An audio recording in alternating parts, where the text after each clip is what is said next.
Half a day and good morning, everyone. Thank you for joining us. You are tuning in to the Guam Coalition 2021 No More webinar. And today we are presenting our guests from SPARC, identifying and responding to stalking. So let's take a moment as you get settled in the room. I'm pretty sure you've done this before. So if you would be familiar with your screen again, we say this all the time. So you can find where that chat section is on your monitor. So you can start by letting our presenters know who's in the house. So feel free to exercise your fingers and type in your name and where you're from. Also, besides the chat, we do have the Q&A. Our presenter's preference, of course, is the chat. But if you wish, you are welcome to post your questions and answers in the Q&A as well. So I'm pretty sure many of you, like I said, are very, very familiar with doing Zoom calls and Zoom webinars.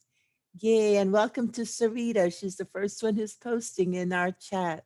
So thank you all for joining us. And I know many of you are just tuning in, checking out your internet connection. And Hafaday Nita from NMC. Just wanted to ask if it's cold over there like it was a couple nights ago. Gosh, did you hear? We hit an all-time low here for Guam. And I know Jennifer's going to laugh when I say it was a blistering 69 degrees Fahrenheit. I know no groundhogs here because they're probably not going to find their shadow just yet. But in any case, thank you for joining us. Have a day to all. If you're just tuning in, I'm Cynthia Cabot with the Guam Coalition Against Sexual Assault and Family Violence. Want to thank you for joining us so promptly. We have our presenters waiting in the wings, so thank you so much.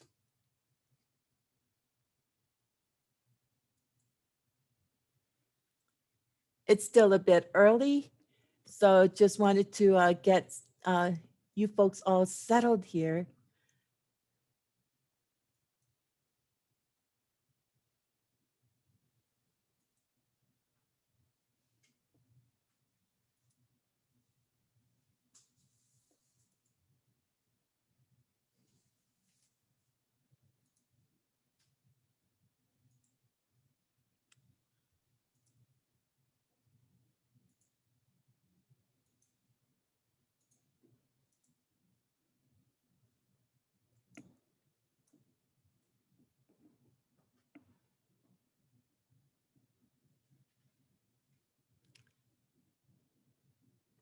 So to my ASL interpreter, can you give me a thumbs up if you can see my screen, my slide presentation?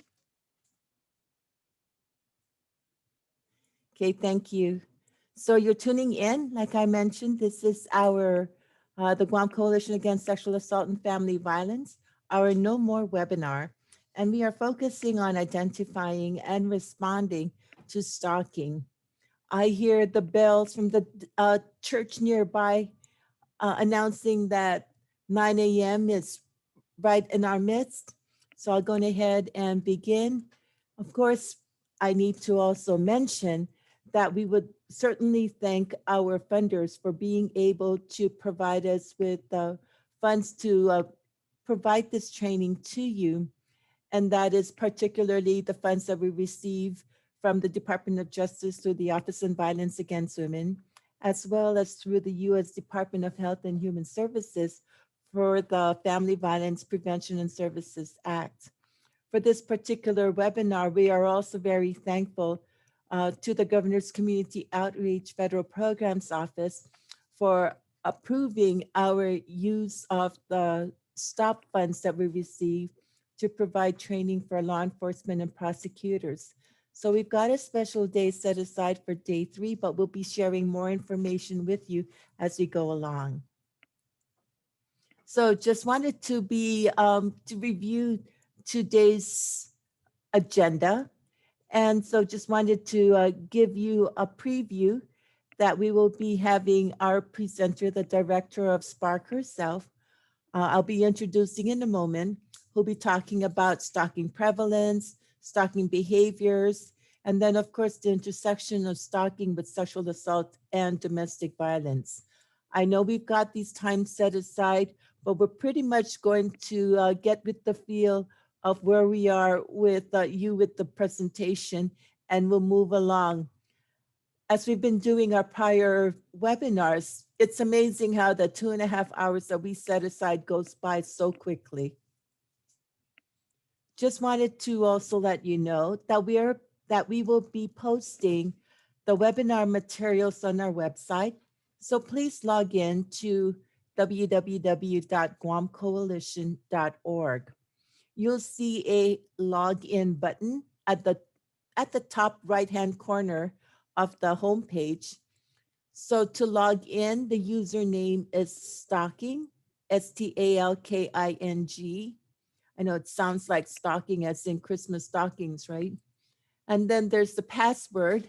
It is case sensitive. So it is capital S, capital A, and capital R 2021. So that's your secret code for getting in to be able to access our webinar materials. So what you will find is actually not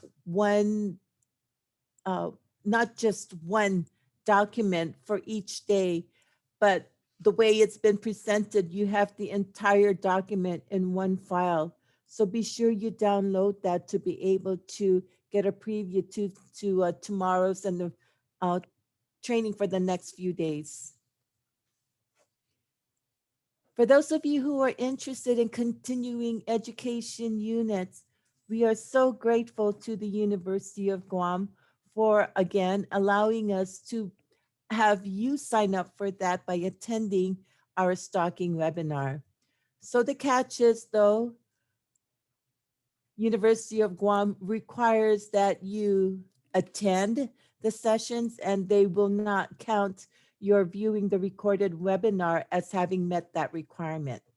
If you are interested in obtaining the 1 CEU for the 10 contact hours, please email them directly, pip@triton.uog.edu.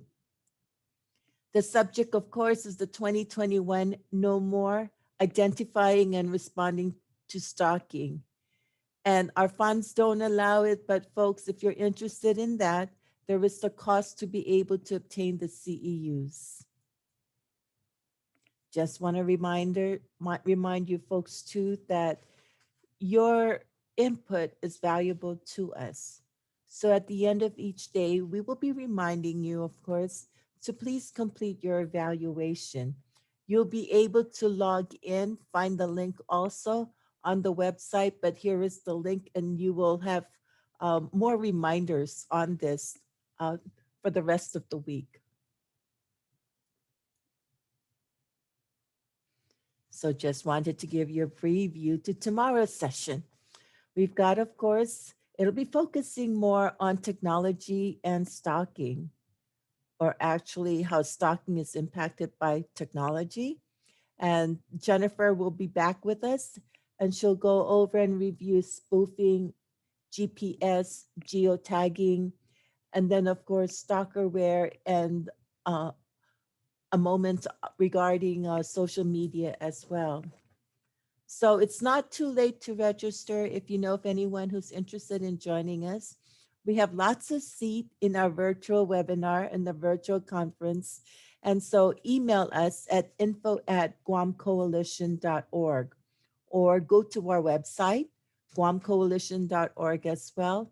And we have information to register in SurveyMonkey. And just so you know, because of all the so-called bad experiences with Zoom bombing and other unwelcome experience on these Zoom webinars, it seems like we're making you go through all these different steps just to participate. So yes, you sign up, you register on SurveyMonkey, then we will give you the link, and we give you a link for each day. And for that, you are asked to do a registration again, and this time it's to register on Zoom. So it's a quick registration. It's just going to ask for your last name, your organization, and your title, and then you'll be able to get the link for the day's webinar. So didn't want to have you go through the extra steps, but this is our way of protecting you and also screening out those who are really not welcome to our sessions. And so on that note, just wanted to be able to get our partners ready. Our, let me see, let me just get this thing out of the way. There we go.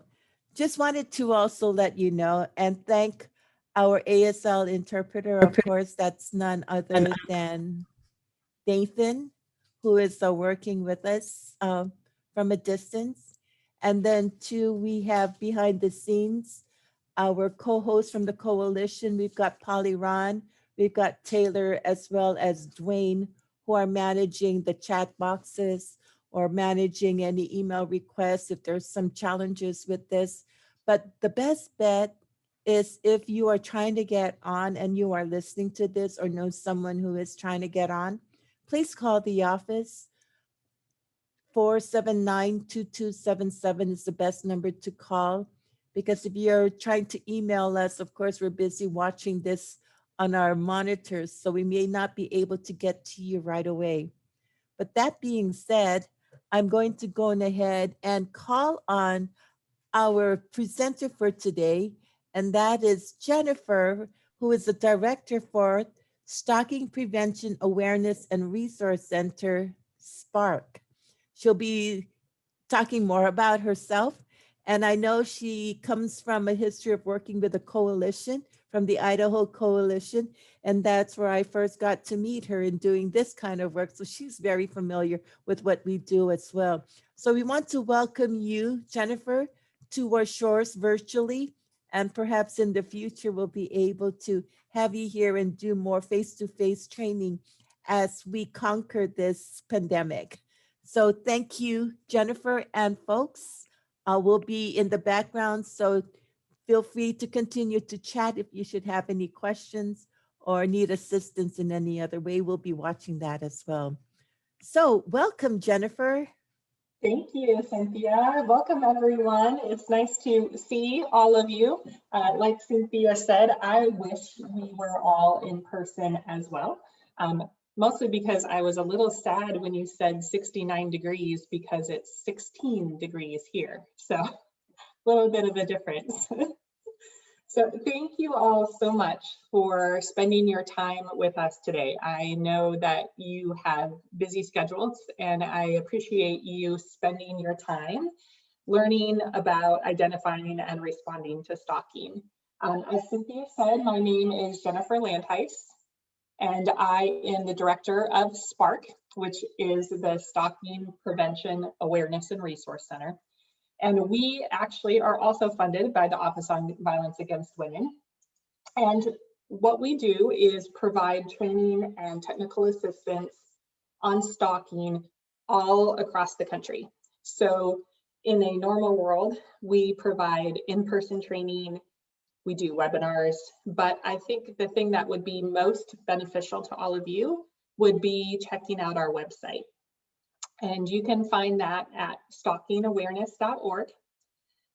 There are several things on there that I think you will find extremely helpful. The practitioner guides that are mentioned on this slide are things like advocacy guides. We have guides for prosecutors. We have guides for probation and corrections officers. We have training modules on our website. So if you get the privilege of doing training in your community and you are asked to do a training on stalking, rather than frantically Googling it the night before, you can just get on our website and go to the training section and download pretty much a training in a box. So it has a PowerPoint, it has any resources that you would need, it has handouts, it has videos, and you can use that in your efforts. And you don't have to contact us for permission, you can just go ahead and use it. To that end, if you do download the PowerPoint from this week's presentation, it's, as Cynthia said, it's one link, so you have the slides for the entire week. You can share some of that information. The only thing that we would ask you not to share on an open website would be the technology information, because we're going to go over a lot of the forms of technology that are used to stalk someone. And so if that's posted on an open website, obviously a stalker could find it. So that is the only information that we ask you not to share on an open website. You are more than welcome to share it with your colleagues, with people who you know could benefit from that information. Just please don't share it on an open website. The other thing that I would call attention to on our website are victim resources.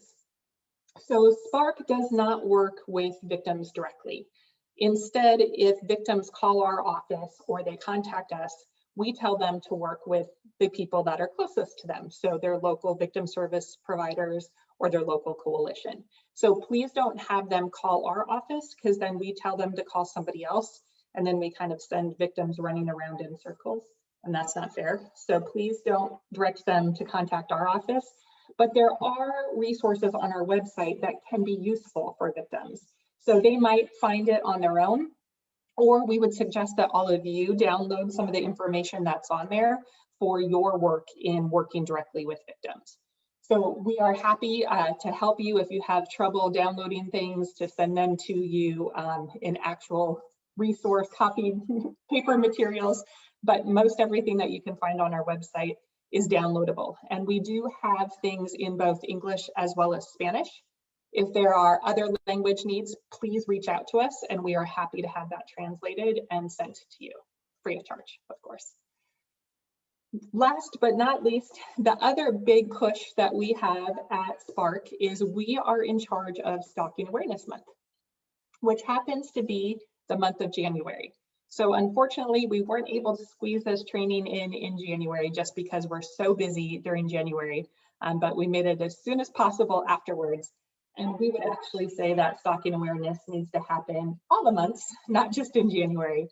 But if you're interested in promoting awareness on stalking, if you go to our website, we have downloadable things for social media. So social media posts, we have proclamations that you can give your governing folks. We have information on how to spread awareness in your community. Lots of things that you could probably find very helpful, not just in January, but all year. And then last but not least, we would ask you to follow us on social media. And if you get a little bit of a glimpse into my sense of humor, our username on all of our social media platforms is follow us legally. So if you laughed a little bit at that, you will appreciate this particular presentation. If you didn't, this might be a really long 2.5 hours. So check us out on social media and on our website. I think you'll find lots of things particularly helpful. We are going to spend today talking about what is it that we're talking about when we talk about stalking. We're going to talk about how prevalent stalking is. We're going to touch a very little bit on some of the criminal statutes regarding stalking, but we're going to go into those much more in depth on Wednesday when we have our prosecutor and our law enforcement speaker joining us. And then we're going to spend the rest of the time today talking about the intersection of stalking and intimate partner violence and stalking and sexual assault. And so the 4 days are really designed to build upon each other. So today we're covering some of those basics about how we see it intersect with those other crimes. And then tomorrow we're going to talk about the technology and how that's used. Wednesday, we'll talk about then how do we respond to and prosecute these crimes. And then the last, oops, I'm saying mainland days. So Tuesday, Wednesday, Thursday, Friday, sorry about that. So on day 4, the last day, we will be covering risk assessment and safety planning. So sorry if I just confused you all there, confused myself a little bit. Forget we were talking about a different time zone. All right. So we're going to start today with understanding the basics of stalking. And what's really helpful for me, because I do a lot of webinars, this is my second one already today, is if you would all use the chat feature to talk to me. So when I ask you questions, it's awesome if you reply in the chat, and we can have some great conversations in the chat about some of the things that I'm asking you. And please feel free to use the chat to ask me questions that you have, to pose comments. Just make sure if you're using the chat that you put the little arrow to say to all attendees and panelists. If it just says panelists, just I see it and the coalition folks, and we want everybody to be able to see it, unless of course you have a particular question or want to say something directly to me. So I'm going to put your participation to the test right away. And we are going to start off with understanding what the definition is of stalking. And we have two different definitions that we use. The first definition that we use is the behavioral definition. And the second definition is what is in statute or legal definitions. So we say the behavioral definition of stalking is that it's a pattern of behavior directed at a specific person that would cause a reasonable person to feel fear. But let's break that down a little bit. So here it comes for your first question. If we say that stalking is a pattern of behavior, how many incidents do we need for something to be considered a pattern? Is it 2 incidents? Is it 4 incidents? How many incidents do we need? Go ahead and write your answers in the chat for me. What do we think? I see 3 or more. Okay, more than 2, 2 or more. It's kind of like bingo. We got lots of different answers. 2 plus, more than 2. What do the rest of you think? Some of you are saying 3 or more. 1 is enough. Okay. So this is why we start with some of the basics, because you can see already that we have as many answers as we have people on this webinar. So the correct answer is 2 or more. So for something to be considered a pattern, we need 2 or more incidents. But the thing that we have to keep in mind is that stalkers are extremely creative and they will change their tactics all the time. I was actually just having a conversation with somebody who's a police officer, and he described that working with a stalker is kind of like playing that game whack-a-mole, that old arcade game where you would go and a mole would pop up and you try to whack it down, and then another one pops up and you try to whack it down. That's what dealing with stalkers is like, because they change and vary their tactics really frequently. So one of the things that we need to think about is what tactics are happening right now and what might happen in the future. And we want to think about that for a couple of different reasons. Number one, what typically happens when we respond to a stalking case. And that could be through the criminal justice system or as an advocate. We have a tendency to focus on what has been happening, and we don't necessarily anticipate what might happen next. And when we look at the tactics that offenders use, they vary their tactics many times based on what the victim's reaction is. So if they're calling the victim all the time and the victim doesn't answer the phone, they vary their tactic. Now they drive by the victim's house. So when we say something has to be a pattern, one of the things to keep in mind is it doesn't have to be 2 of the same tactics, meaning you don't have to have 2 text messages, 2 instances of the offender driving by the victim's house. It can be 1 instance of a text message and 1 instance of the offender driving by the victim's house. So it's still considered a pattern, even if it's not the same thing happening twice, as long as there's 2 or more incidents. Now, in some states, their statute, or in some territories, their statute will identify that they need a certain number of behaviors to reach the criminal level. But keep in mind, we're talking about the behavioral level for just now. So behavior-wise, we would say 2 or more incidents. Then we say that they're directed at a specific person. But does stalking spill over into other people besides the primary victim? And if so, who else do we see affected by the stalking besides the primary victim? Who else is affected in the cases that you've seen? Go ahead and type the answers. Friends and family, yep. What else? Who else do we see affected by the stalking? Besides friends and family and the primary victim. Workplace, absolutely, that's a great answer. One of the things that we need to keep in mind is one of the easier places to locate somebody is at work, because you can perhaps hide out at a friend's house or try to avoid the stalker, but it's not easy to change your employment, right? So absolutely we see coworkers affected. Somebody said the community at large, and Mark's absolutely right. One of the things we need to keep in mind is that many times we will see other people in the community affected by the stalking. And so sometimes we see some of those mass murders or homicides that involve lots of people stemming from stalking incidents. And somebody said church, absolutely. Who else do we see affected by the stalking? Anybody else that you can think of? A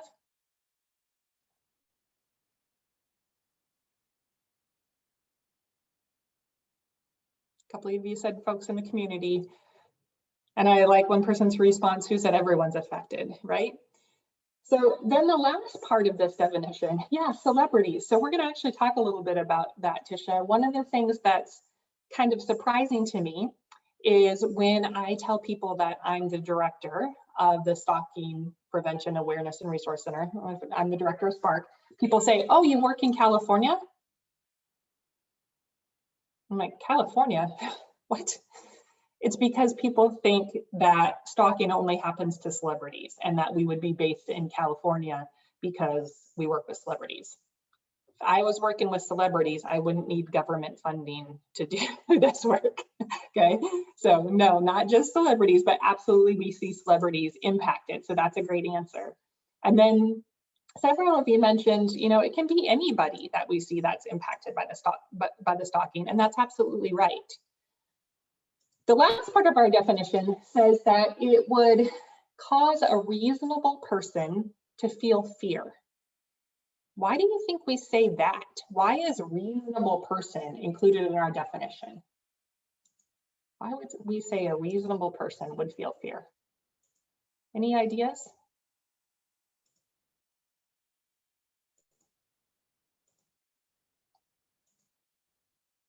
Why do we say reasonable people? Do you think it's because we don't think victims are reasonable? That's not the right answer. We do think victims are reasonable. Why do we say it would cause a reasonable person to feel fear? Any ideas? It's controlling behavior, absolutely right, Tony. Why else? Yeah, stalking isn't normal behavior from society. I agree with you, Angela. Not knowing.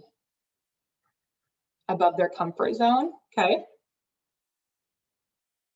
To that end, with what Yvonne's saying, when it's above their comfort zone, do you think it's fair to say that we are all afraid of different things?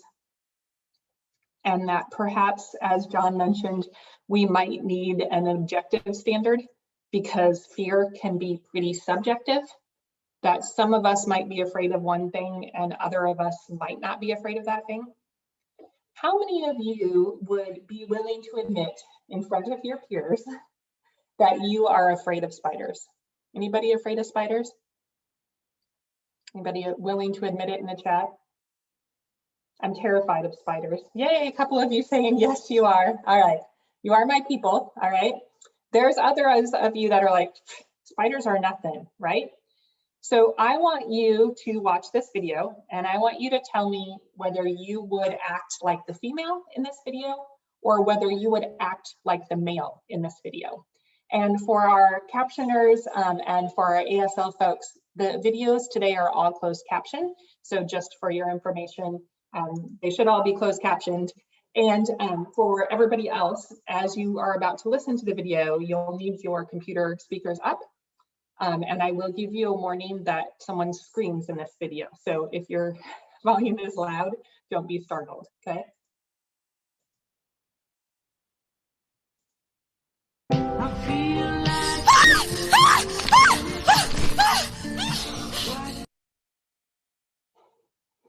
Okay. How many of you would act like the female in this video? And how many of you would act like the male in this video? How many of you are going to say how you're acting? Okay, I see one person so far saying male, one person saying female. What about the rest of you? Who are you acting like? Okay. I appreciate Sheila's response, who says, I'm going to go in between, right? And I think some of us would actually say that they might act a little bit like both, right? Like somewhere in between, and that maybe the female in this particular video overreacted a little bit. Anybody willing to say that? That maybe that reaction was a little bit over the top? Yeah. But what if I changed this scenario? What if I said to you that this particular woman had been bitten by a poisonous spider before, and she had a really bad reaction, and she had to go on antibiotics, and she got really, really sick? How many of you would say that her reaction now is a little bit more justified? You can understand why she reacted that way now. Anyone?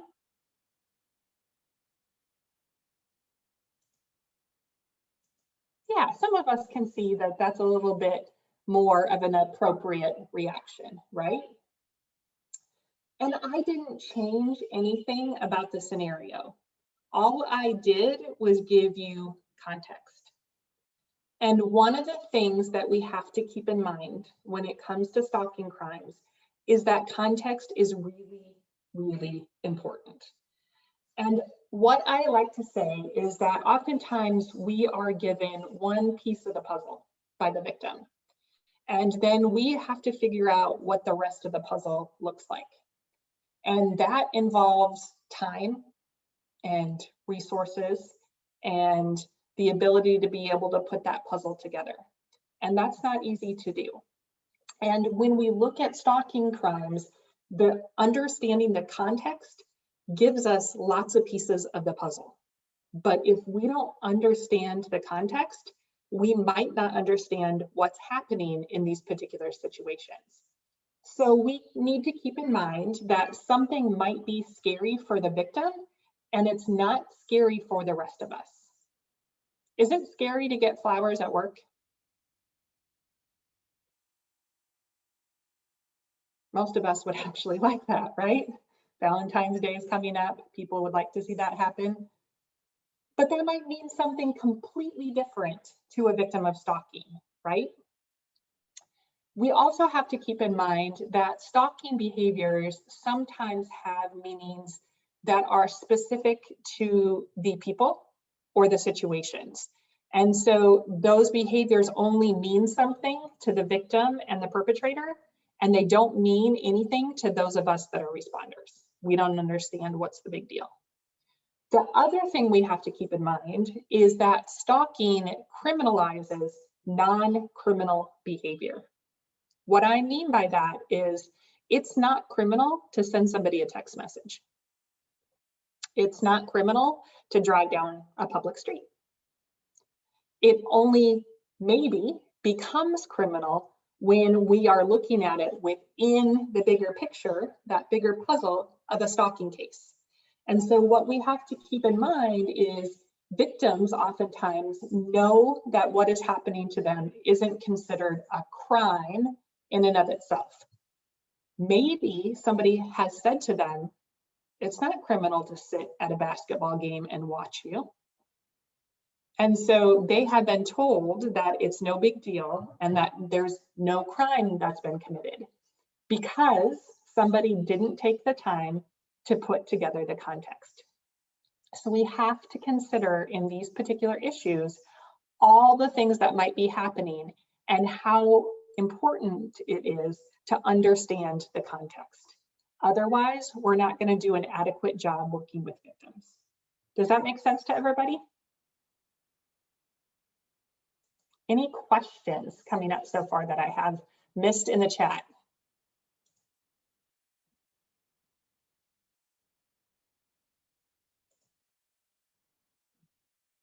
Nothing that I can see so far. Okay. Sorry, I had to stop my screen for some reason because for some reason the chat didn't want to show for me again. So sometimes it's just a matter of jumping out and jumping back in. So any additional questions that we haven't covered? Okay. So let's also talk about, as we look at all of this, how that plays out. And so I'm going to show you a video that we have on our website that you can share on your social media, that you can give to other people, that does a good job understanding context and explaining why context is so important. Context is critical in stalking cases. It's really everything in stalking cases because a lot of times what seems the scariest to a victim or survivor may seem benign or even nice to an outsider. For example, let's say a victim returns to her desk at work and finds roses. She might become very scared, thinking, well, does the stalker know where I live? How did they find me? Maybe the stalker even said something like, I'll send you roses the day I kill you. Meanwhile, her coworkers are saying, oh, this is so wonderful, and have no idea why the victim's reacting the way that she is. So if you don't understand why a victim's so afraid, you can simply ask them, why was that scary to you? What message did that send to you? Can you tell me more about that? There are multiple studies that show that victim fear is an excellent predictor of victim danger. In other words, if the victim's afraid, there's probably a good reason. Not all victims of stalking express fear the same way. In fact, some may not express fear at all. Some victims may seem more annoyed, sad, angry, or have no apparent reaction whatsoever. Different people react to trauma differently, and that doesn't mean they're not experiencing fear and/or emotional distress. So to summarize, something may be scary to a victim that doesn't seem scary to an outsider. Stalking behaviors often have specific meanings only understood between the victim and the offender. And even if a victim isn't outwardly expressing fear, there may still be fear and still may be stalking. Context is key to understanding stalking and gaining the tools to know it, name it, and stop it.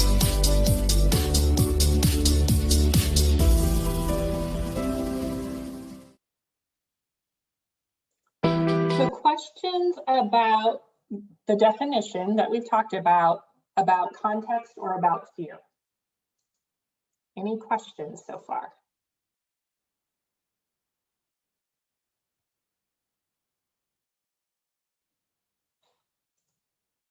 Okay, so let's also spend a short amount of time talking about the criminal definition of stalking. So as I said earlier, we are going to spend a little bit of time talking about the statutes today, but we're going to spend more time talking about them on Wednesday or on Thursday for you. So if you have a particular question about your code or what might be or might not be considered a crime in your jurisdiction, please ask me in the chat, or please let our friends of the coalition know if there's a specific area or jurisdiction that you want codes pulled from, and we can discuss that when we meet on Thursday, when we have our prosecutor and our law enforcement officer with us. So what we're going to cover today is just some of the codes that we pulled for this particular jurisdiction. So in Guam, your code says that somebody is guilty of stalking if they willfully, maliciously, and repeatedly follow or harass another person, and if they make a credible threat with the intent to place somebody in danger.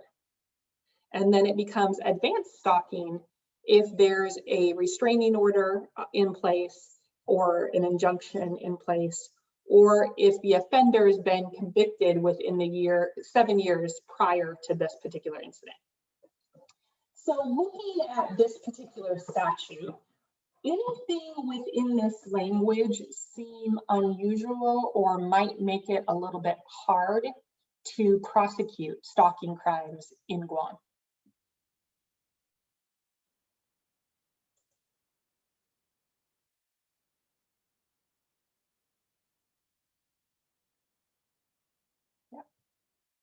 Someone's mentioning earlier that, yeah, okay.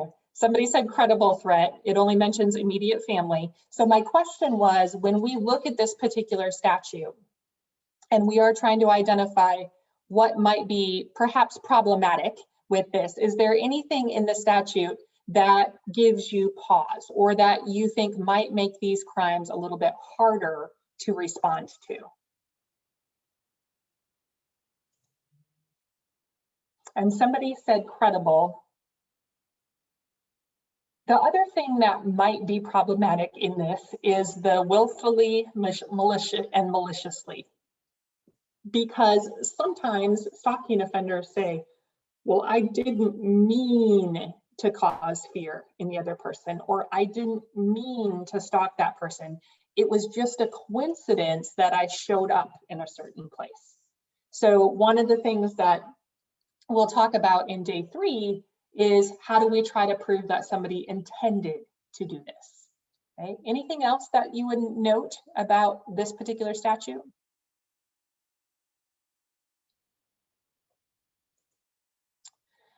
It goes on to say that this is the definition of harass, which says, and you will find a little bit familiar, a course of conduct, either physical, verbal, written, electronic, etc. And I'm not going to read this all to you, directed at a specific person, which alarms, annoys, or distresses the person and serves no legitimate purpose.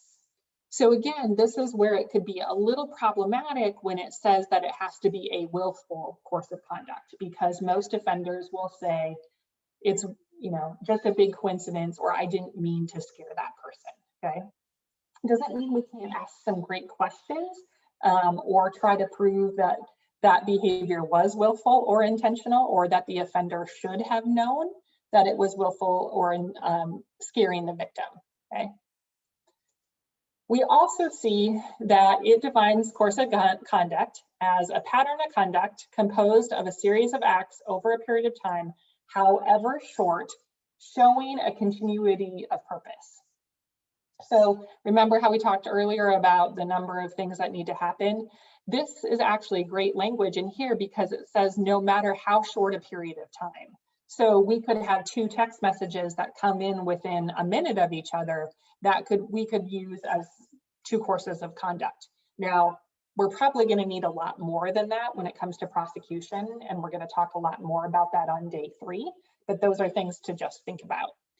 And then it defines credible threat, which somebody said, well, what does that mean?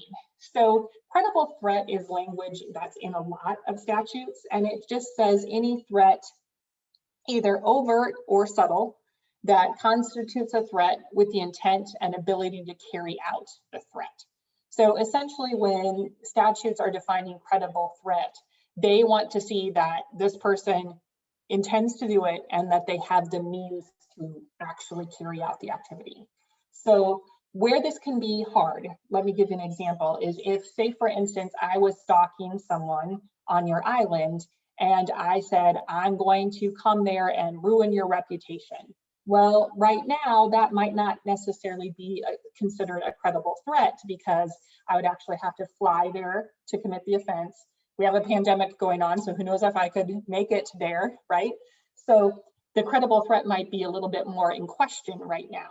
So when we look at credibility, oftentimes the offender has to have the ability to carry out the threat. That makes sense. We also have, when we looked at the criminal definitions of stalking, every state and territory has information and statutes that define either harassment or stalking in some way.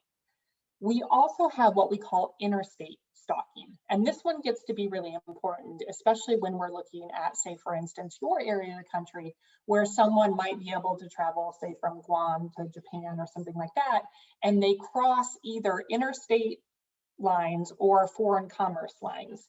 So essentially, they cross in and out of a state, a territory, or tribal jurisdiction. So this might even mean, say, for instance, SPARC is located in Washington, D.C., but even before the pandemic, I always got to work from home because we fly all the time, and it wasn't necessary for me to work in Washington, D.C. So I live in the state of Idaho, and we have numerous tribes that are recognized here in the state of Idaho.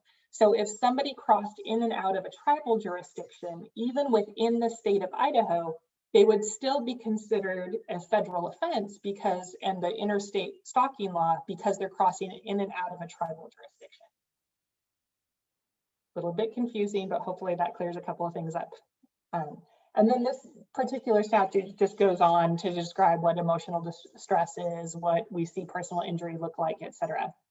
Now, one of the things that I would tell you is it's pretty uncommon for someone to be charged with the federal crime of stalking, unless it's reached a pretty egregious level, or unless that person has, done other things that make that particular charge something more probable. So, for example, they have flown across the country, or they have carried a firearm across state lines. Then we might be more likely to see the federal crime charged against them. And when federal crimes happen, then it's different from your local prosecutor. So for instance, it wouldn't be your state prosecutor or your territory prosecution, it would be at the federal level, so an attorney general's office, etc. Now, keeping in mind that in some jurisdictions, attorney general's offices are the folks that are levying all criminal acts. So it might be different, but that typically we don't see the federal charge used in these particular situations unless it's reached a really dangerous point. So that's the very brief, I'm not a lawyer, definitions and criminal codes that we can look at. So I tried to explain it to a level that all of us can understand, and certainly our prosecutor can give you more or additional information when she joins us on day 3. But any questions so far from that piece of things? Anything else that anybody wants to bring up? Okay. And I apologize, I'm having lots of trouble with the chat today, that it just keeps disappearing on me for some reason or other. So if folks from the Guam Coalition want to get my attention, if I'm missing anything, let me know. Sometimes it's appearing and sometimes it's disappearing. So let's delve into then the prevalence and the behavior. Exactly how often is stalking actually happening? And one of the things that people say to me all the time when we do training is they say, well, Jennifer, we work with lots of victims of sexual assault, and we work with lots of victims of intimate partner or domestic violence, but we don't really see that many people who are stalked. And that's always concerning to me, because the statistics would actually show us that in a 1-year period in the US, and this is inclusive of the territories, in a 1-year period, about 6 to 7.5 million people are being stalked. And statistics will say that's 1 in 6 women and 1 in 17 men who will experience stalking during their lifetime. Those prevalence rates are almost as high as sexual assault and domestic violence. So if stalking is happening that often, why do you think we're not seeing the same number of stalking victims as we are seeing victims of domestic or sexual violence in our offices? Why are we not seeing as many? Any ideas?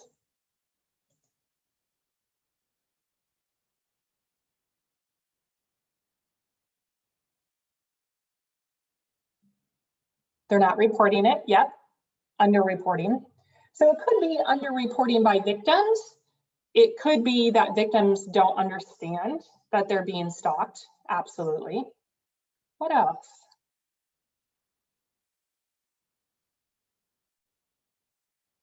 They're afraid, absolutely. What else do we see? Any ideas?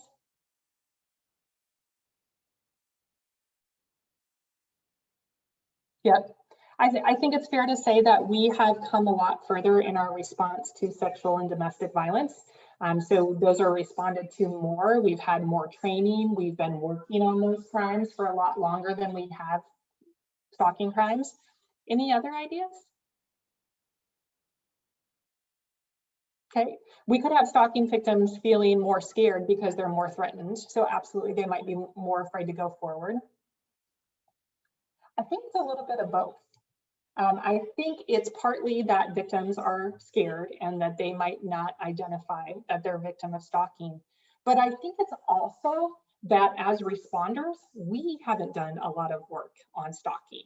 How many of you in the chat, tell me how many stalking trainings you've attended before this one? How many times have you had training on stalking?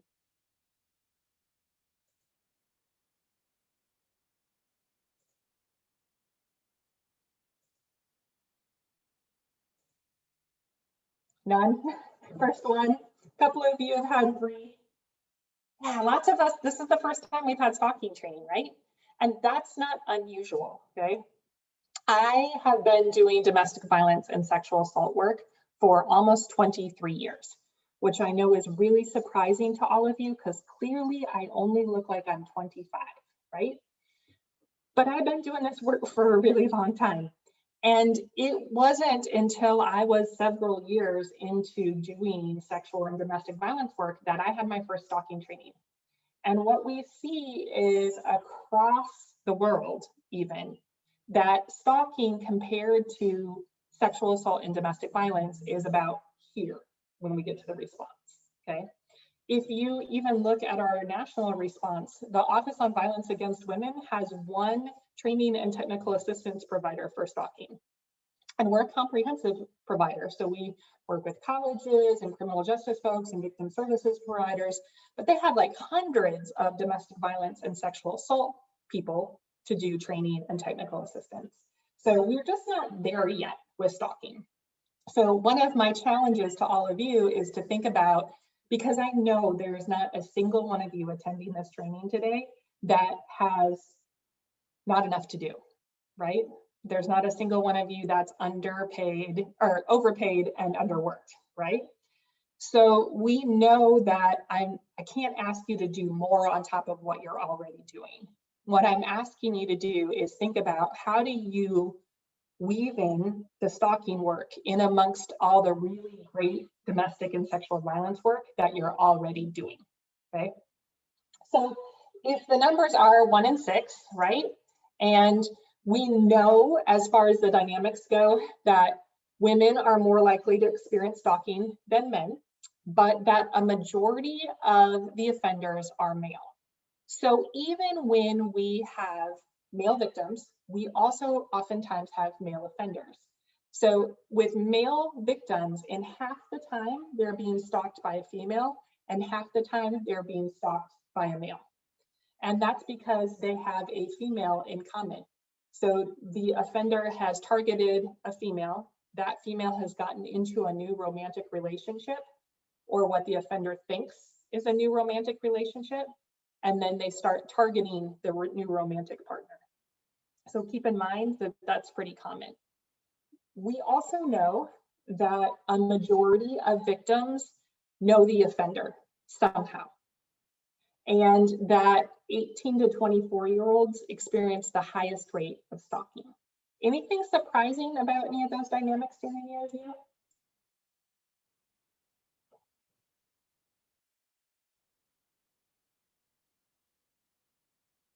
And Yvonne, I thank you for being brave enough to mention, Yvonne and others have mentioned that when we look at responses to stalking, that it's easy for those of us who sit on the outside, who are responders, who are safe, who don't understand all of the dynamics that happen in these cases, to think that victims are overreacting, and they're not.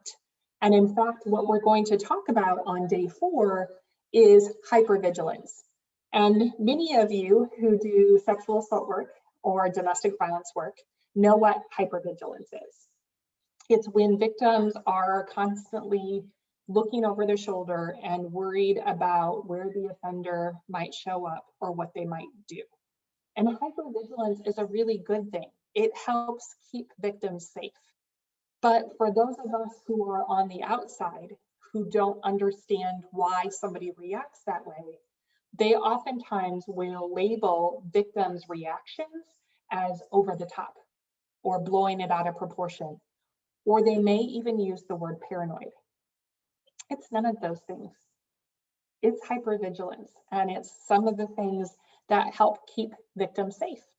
And so one of the things that we have to be thinking about is it's easy for those of us who are safe to overlook someone else's reaction. All right. Any other questions?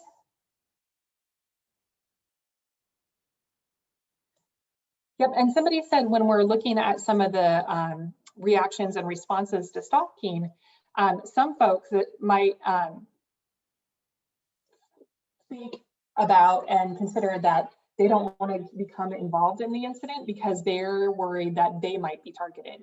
And victims feel the same way, that if they come forward, they worry that there might be some kind of payback from the offender. So it's that fear of reprisal from somebody that can absolutely affect things as well. Okay.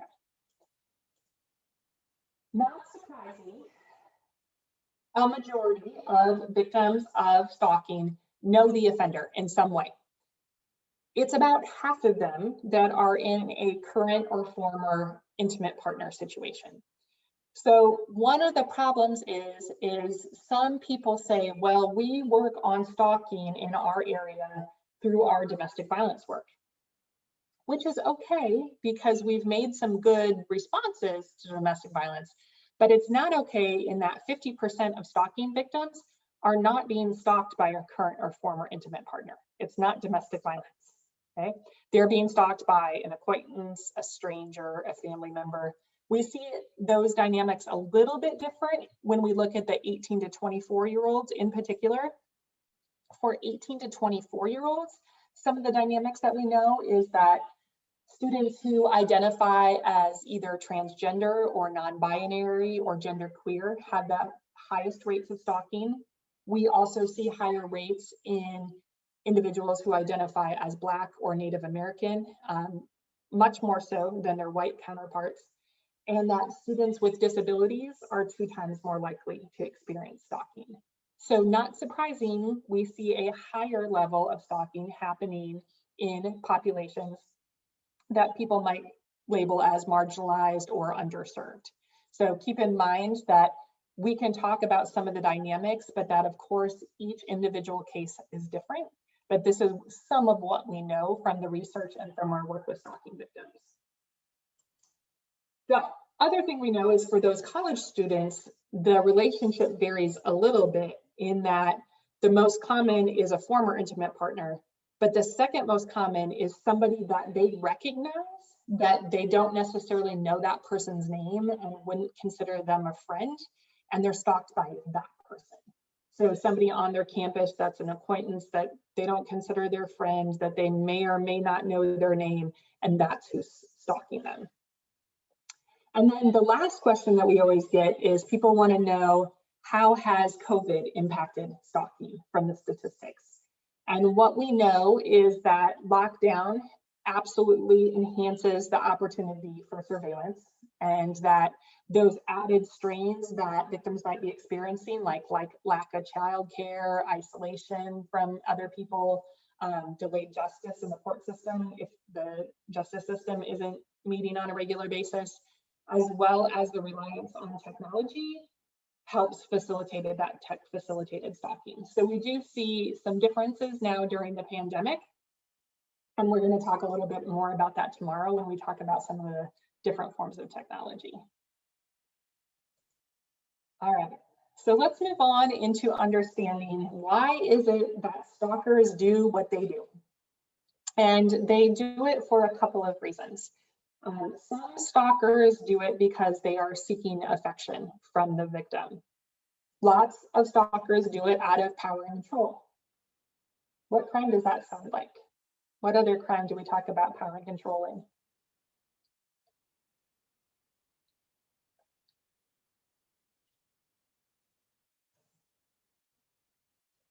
Yep, sexual violence and domestic violence, absolutely, right? Anything else? Sometimes we see it because offenders are feeling rejected or they're obsessed with a victim. Sometimes stalkers are doing it because they're planning to commit a crime. What crime are we talking about that somebody might be trying to commit that they stalk somebody? What crime is that? Rape. Exactly right, Vicki. Yep. And last but not least, some offenders do it because they can. But here's the problem.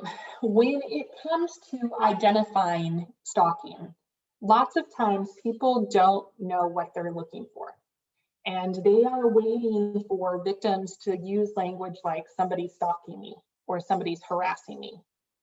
And what we know is victims are very unlikely to use that language.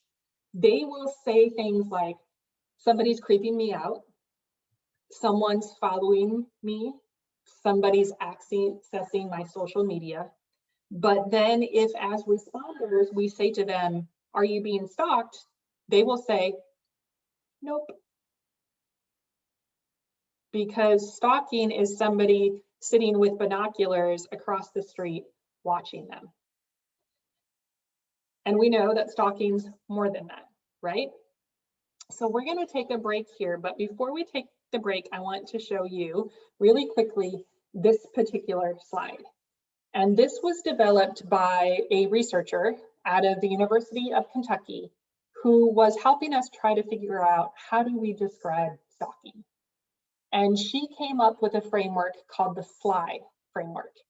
And it stands for surveillance, life invasion, interference, and intimidation. And what we know is that when there are things happening in the surveillance category, those are the cases that are more likely to get law enforcement and prosecution involved.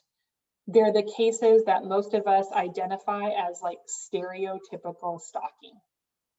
But that stalking is way more than just that. So after the break, we're going to spend some time talking about the life invasion, the interference, and the intimidation pieces of things. So we are going to break for 10 minutes to give you all a chance to stand up. More importantly, to give me a chance to stand up and move around. And then we are going to come back together in 10 minutes and reconvene to talk about the SLI framework.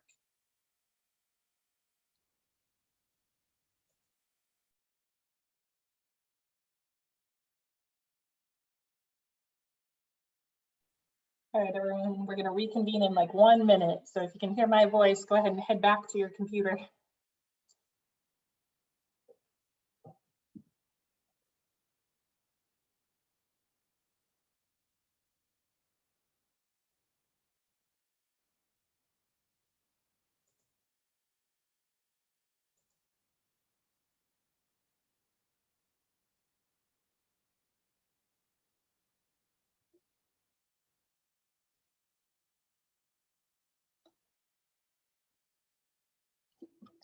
All right, everyone, welcome back. Hopefully you all got to enjoy some coffee.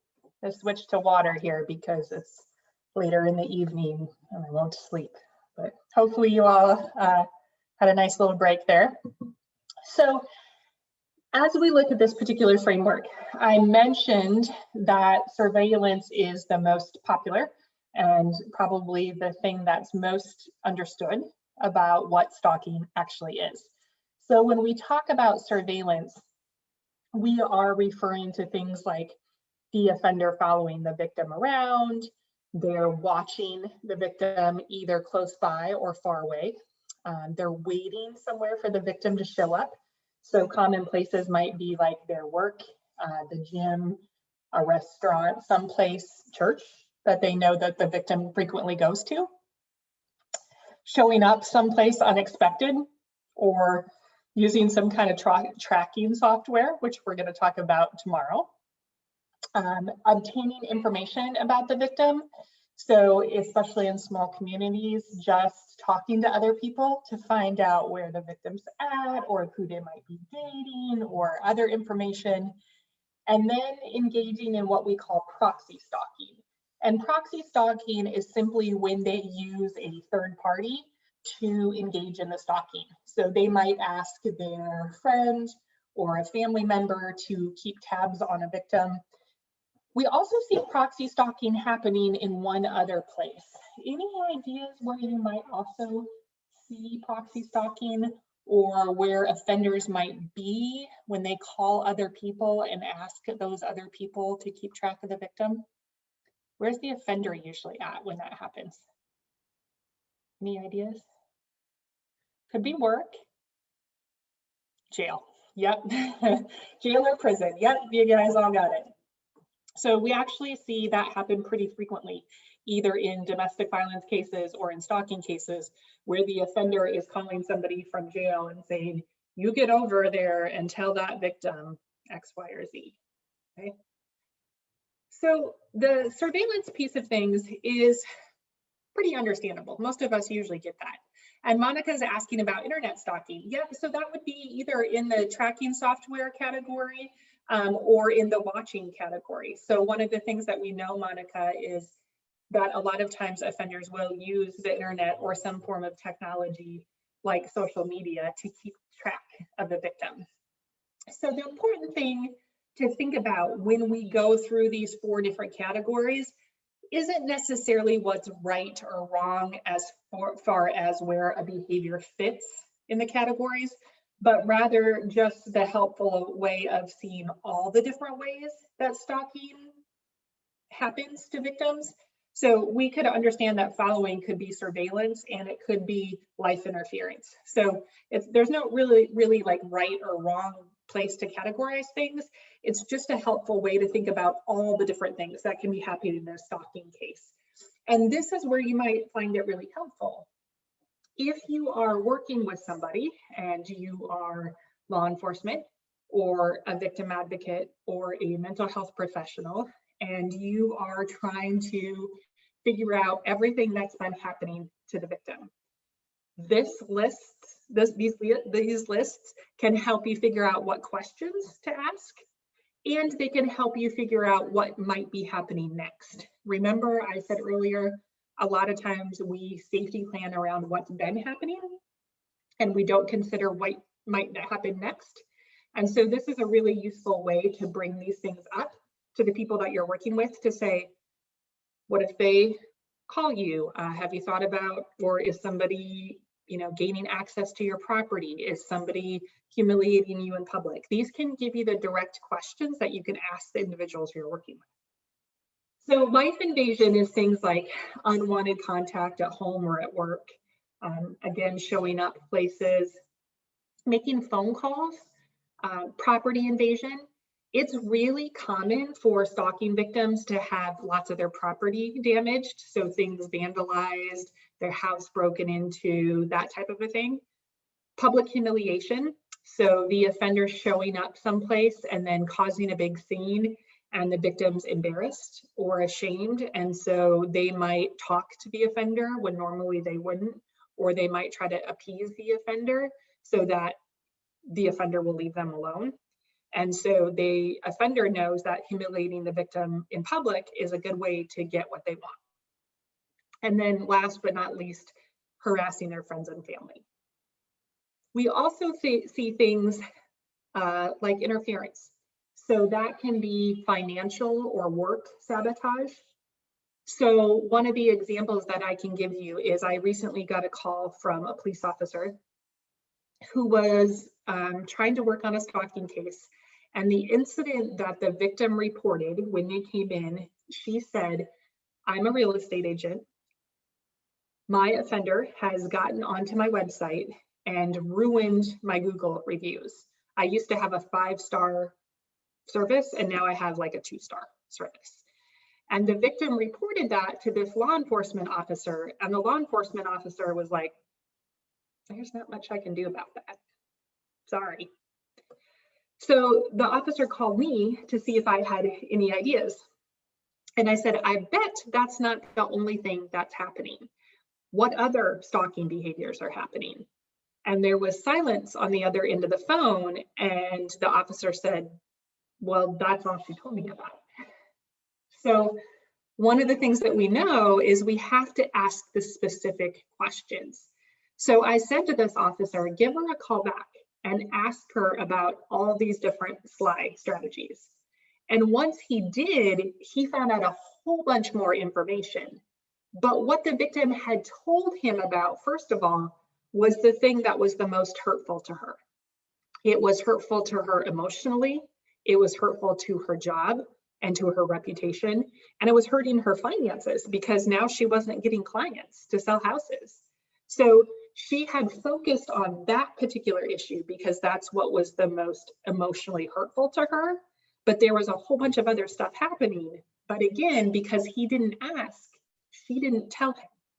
And one of the things that's surprising to me is when I work with stalking victims and I'll say, you know, I'm curious why you didn't mention that to the police officer or why you didn't mention that to your advocate. And do you know what they say to me? They didn't ask me. So if we don't ask, oftentimes victims won't tell us.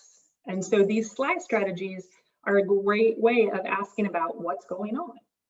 So it could be things like keeping a victim from leaving. It could be attacking their friends or actually attacking the victim.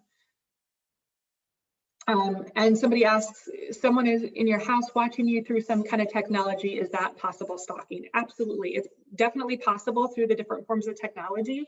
And we're going to talk about some of those forms of technology tomorrow. And absolutely, that would be considered stalking. And then the last category probably sounds familiar if you do domestic or sexual violence work, and that's intimidation, where the victim's making or receiving threats from the offender. There might be property damage. There might be those forced confrontations. The offender might threaten to harm themselves or to kill themselves, or they make threats to the victim about harming somebody close to them, their family members, their children, etc. Okay. So those 4 categories make up the SLY framework.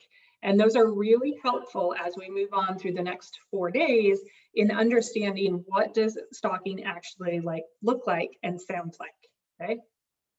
And most of you probably looked at those slides and thought, yeah, those are all stalking behaviors. But we oftentimes don't think to ask victims about those particular behaviors. The thing that we have to keep in mind is, remember when I said at the beginning that stalkers change their behavior all the time?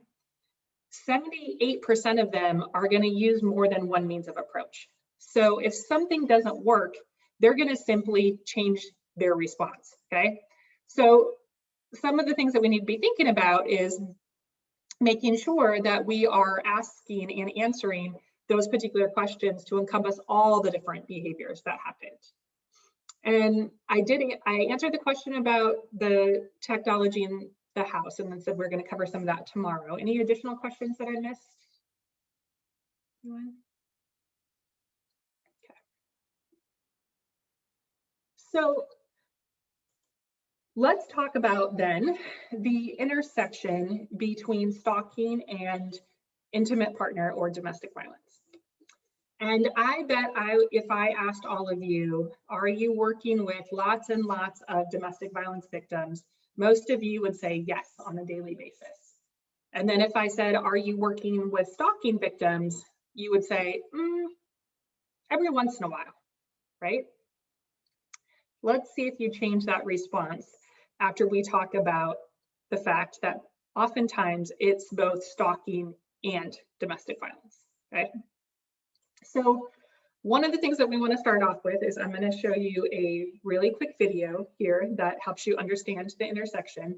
And again, it's captioned for all of you. And we're going to watch that video and then we're going to talk about it as soon as it's finished.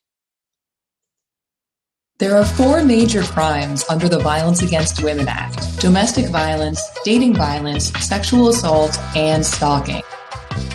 So how does stalking relate to intimate partner violence?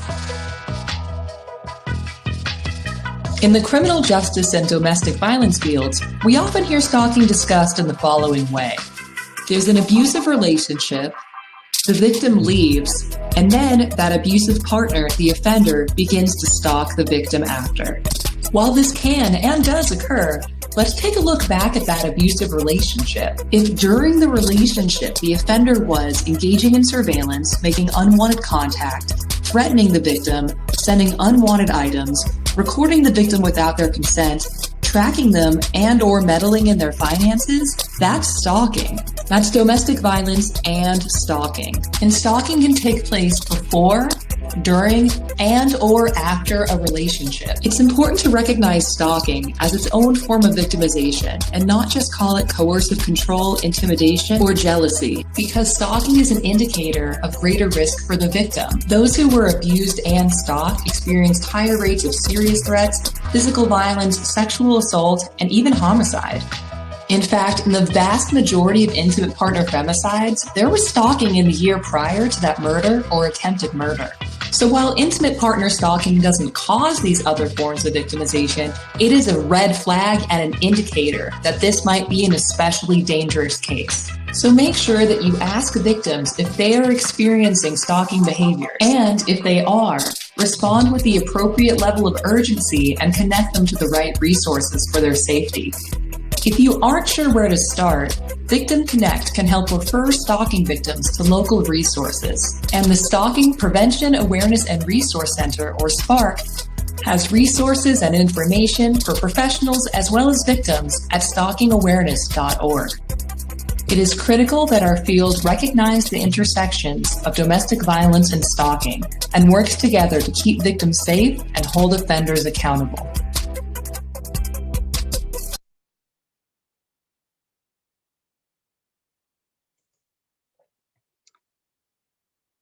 Okay. I'd like to give the video a couple extra There are four major. It needs to buffer through everybody's internet system. So, comments or questions about that video? What were your thoughts when you watched it?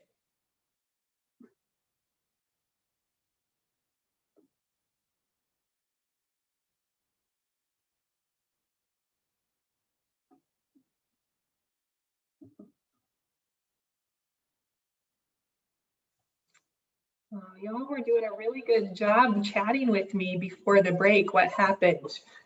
Everybody's busy drinking their coffee now. Maybe they're coming up and I'm not seeing them. Hold on. So the question was, what did you think of the video? Anything that was surprising to you? If you do domestic violence work, does it make sense to you? Some of you said, I didn't know there was such a thing as dating stalking, or like the two overlapping. Okay. So let's talk about it. Let's break it down a little bit, because it was a lot in just a really short video, right? So let's talk about intimate partner stalking. Just some of the statistics, some of the things that we need to keep in mind in these particular cases.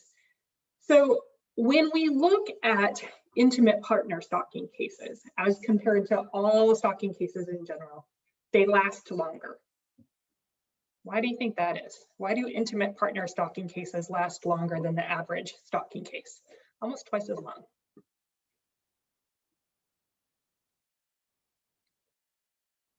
Any ideas?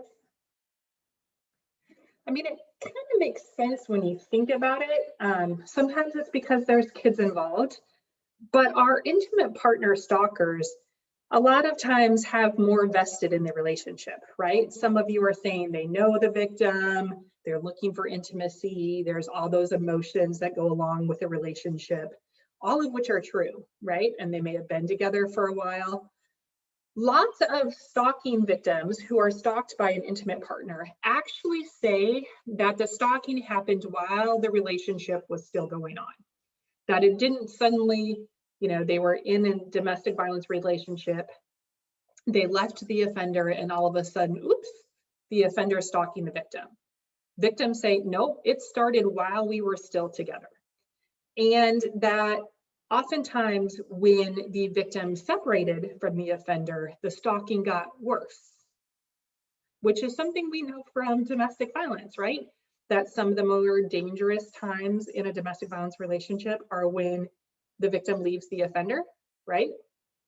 We also know that our intimate partner stalking victims have more separation attempts than just domestic violence victims who aren't stalked. So we know lots of domestic violence victims leave the relationship and end up having to return to the relationship for whatever reason. But when we have domestic violence plus stalking, we have that happen more often. it kind of makes sense, right? If there's stalking happening, then the victim feels in more danger and they might go back, right? So the thing is, when we look at these, especially when it happens within intimate partner violence, let's talk about what those behaviors look like. And I know we have a couple of questions in the chat, but these are the things that I want to bring up to you. So when we look at stalking, when it happens within the context of domestic violence, what we know is, as law enforcement and other responders, we miss stalking all the time when it happens within the context of domestic violence, because we think of it as just part of those domestic violence things that happen. So here's an example. In this particular study, they looked at about 1,800 domestic violence reports. 1 in 6 of them had enough evidence that just in the police report, they could have also charged stalking in addition to domestic violence. So I know it's early for you guys, 1 in 6, 300 cases had enough that they could have charged stalking, but they only did so in 1 case. The other 299, they didn't charge stalking. And what we know is that victims won't use that language when they're reporting to law enforcement, and that law enforcement didn't use the word stalking in their police report. And so one of the things that we need to be thinking about is, how does that happen? Someone shared in the chat, you know, we see that stalking's a lot of times not taken as seriously when victims report that. Somebody said one of their victims reported and the officer said, oh, he's just being a jerk. And we've also heard sometimes that people try to justify that behavior by saying that they're worried about the other person. We just had a case in Georgia where the offender was following the victim, monitoring the victim, showing up places, and their defense was, well, I thought the victim was cheating, so I have a right to do that. The law will actually say, no, you don't. Okay, if you are still engaging in those that behavior, doesn't matter how you justify why you were still doing it, it's still considered stalking. Okay, so be thinking about that, right? So this is how we sometimes see that played out. And some of you said, yeah, within the context of domestic violence, a lot of times it gets ignored, right? And some of you are saying in the chat that, you know, we see, especially with lots of forms of technology that people are using, like Find My iPhone, See My Friend's Location, and how we're keeping tabs on other people a lot, right? And we're going to talk about how often that stuff happens, right? So when we look at domestic violence cases, many of us use this power and control wheel to try to explain domestic violence. And I think we've done a really good job at explaining that domestic violence is more than just physical violence.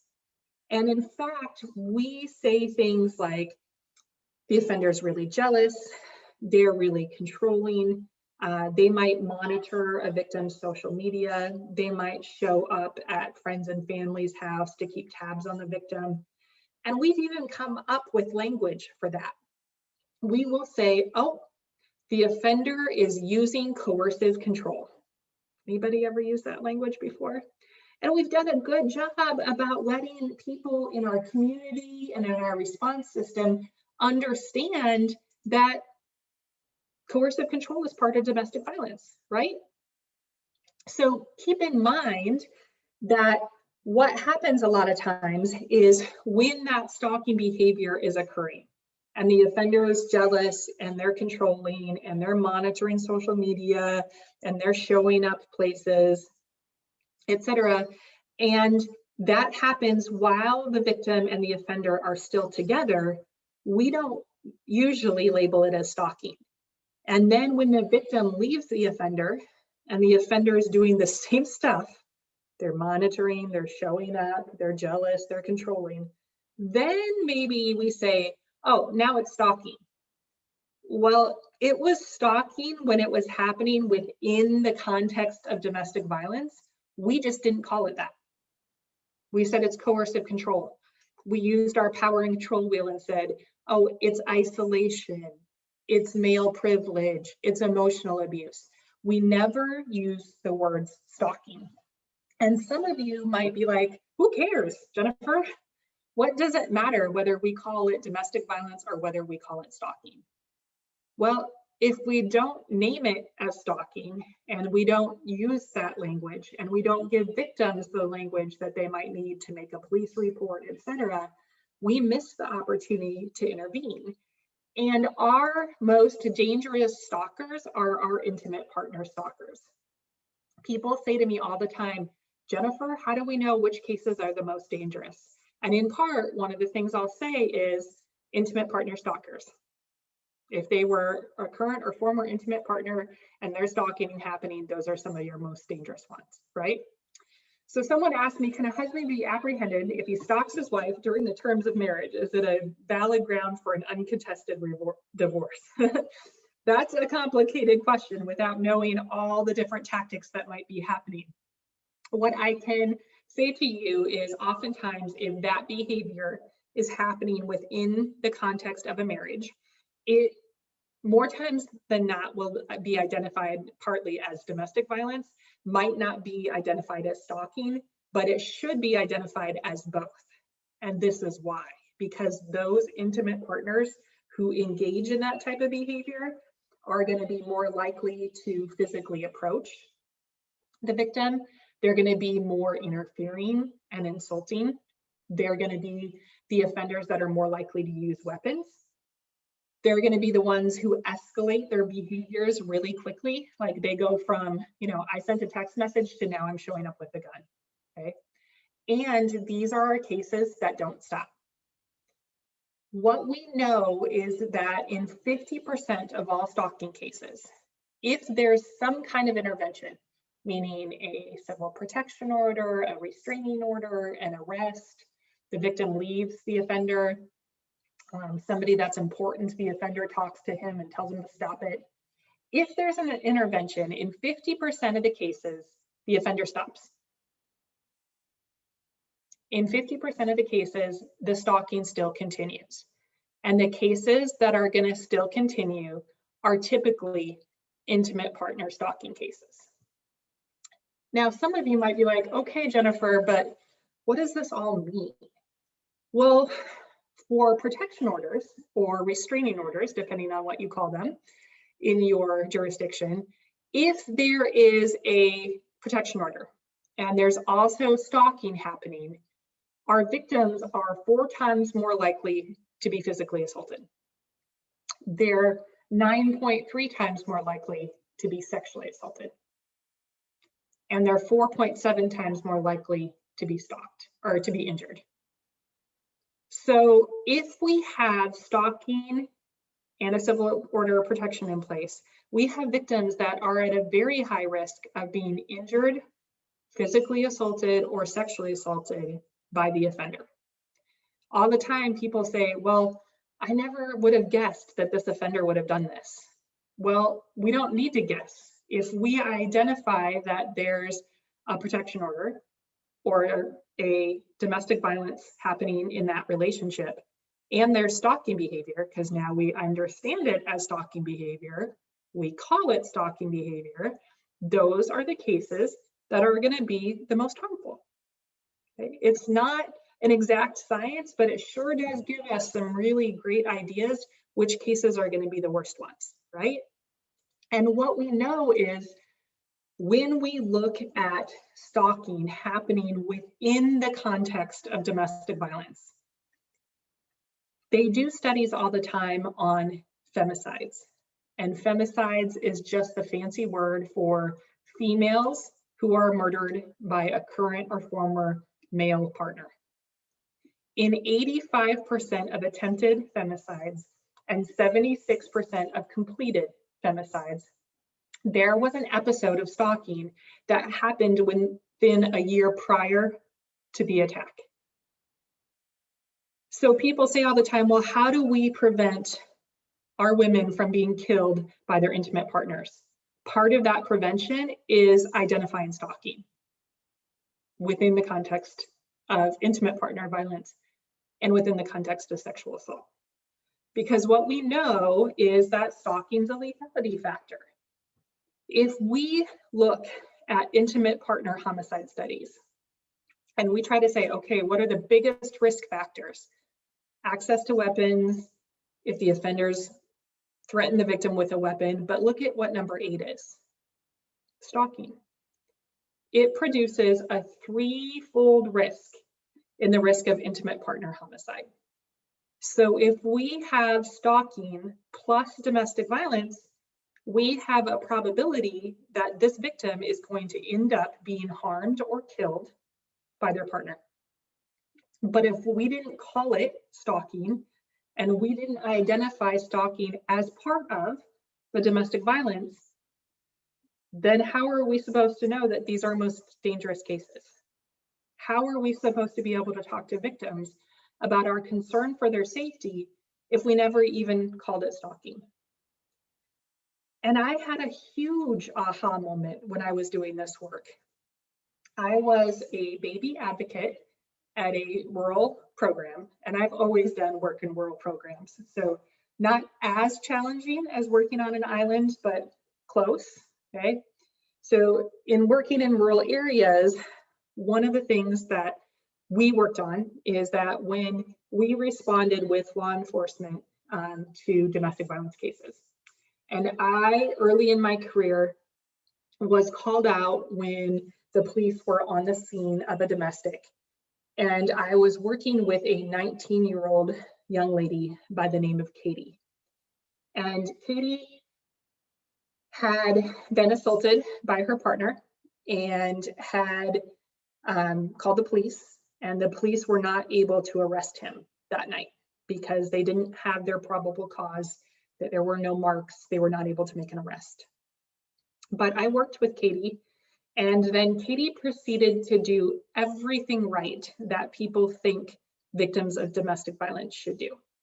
She got a civil protection order, she left him, she moved into her own place. It was in a locked, secure apartment building.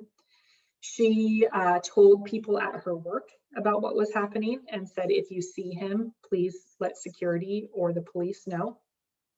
And she did everything that society wants a victim of domestic violence to do. And then her perpetrator proceeded to violate the protection order all the time, but never enough that he got arrested for it. He would drive by her job. He would, have mutual friends say, hey, you looked cute last night, that type of a thing. Nothing that he ever got arrested for. And she had that civil protection order for about 6 months, and he did all sorts of stuff, but never got arrested. And as her advocate, I knew some information. As the detective in her case, that person knew a little bit more information.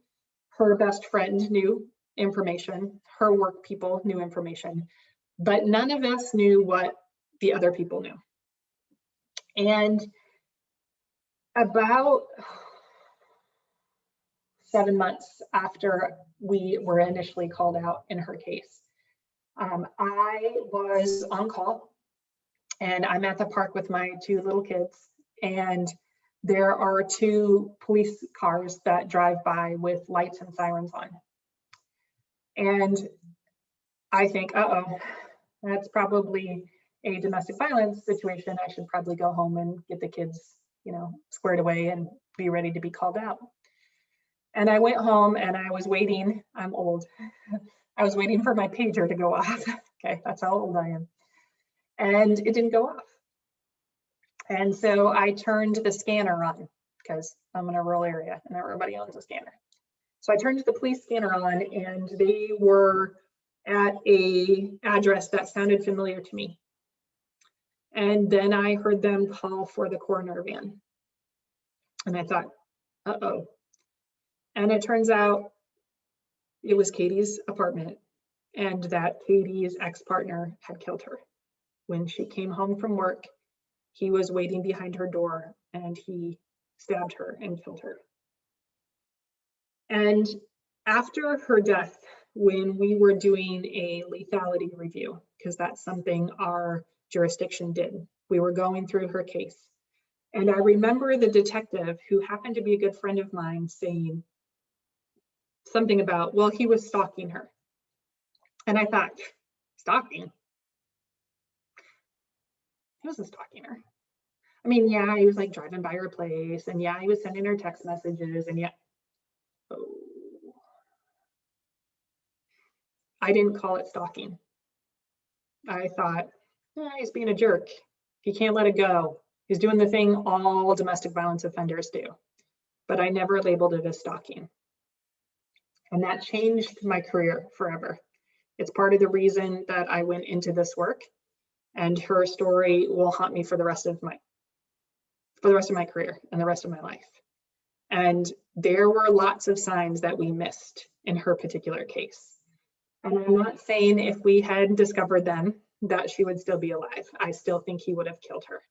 But I wish we had talked to her more about safety planning. I wish we had identified that what he was doing was stalking her, because perhaps we would have treated that case and her life a little bit differently. And I see that repeated all the time when it comes to domestic violence and stalking work. And so my ask of all of you is to not pile more work onto what you're already doing, but to be thinking about, when you're working on these cases, do we need to screen for and ask questions about stalking? Do we need to ask questions about the slide behavior? Do we need to ask screening questions? And you might say, okay, Jennifer, that's a great idea. I will start asking stalking screening questions. What should I ask? Well, I'm glad you asked. They're right here. You can ask these 4 screening questions in both domestic violence and sexual violence cases. You can ask if the offender has been tracking, following, or monitoring the victim. You can ask if they've invaded the victim's life or privacy. You can ask if they've interfered with the victim's life situation, doing things like spreading rumors or jeopardizing the victim's job. And you can ask if on more than one occasion they've ever intimidated or scared the victim through either a threat or property damage or threatening to harm themselves. Where do you think I came up with those screening questions from?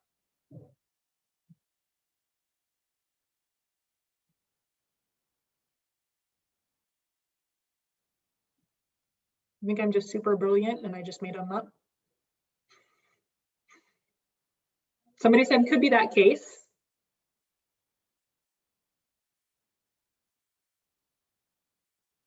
What other thing did we talk about earlier?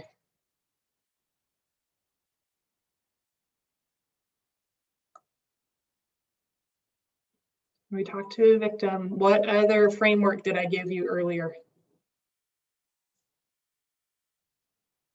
The SLI framework. Yep. Those are 4 questions about surveillance, life invasion, intimidation, and interference. So I didn't make them up. I generously borrowed them from the researcher in that particular article, and that came up with the SLI framework. And so these 4 questions are really great screening questions to ask. And if you are brave enough to stay through all 4 days of training, you are going to see these questions come back up when we do risk assessment on our final day together. On our final day, we are going to be going through a risk assessment that exists for stalking cases. We're going to do a case scenario, we're going to walk through it all, and you're going to see these questions asked in some way or another in that risk assessment, okay? So there is a method to my madness when we cover the SLI framework and then recover these particular screening questions, okay? We're going to continue to build on that information every day. Questions about the screening questions. Do you feel like it's something you could use? You're getting stop money, you're working with victims of domestic violence and sexual assault. Could you use this in your work?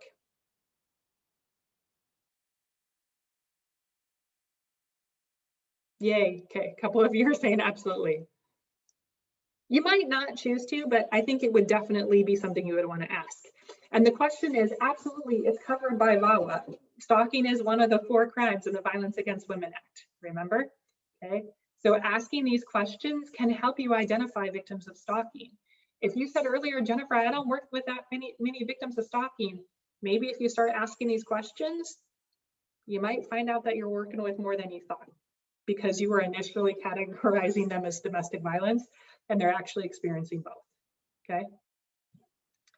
So questions on the intimate partner violence piece of things. And we're gonna watch one more video to close that section out before we turn to the sexual violence piece of things. So feel free to type questions while we watch the video, and then I'll address those and then we'll move on to sexual violence.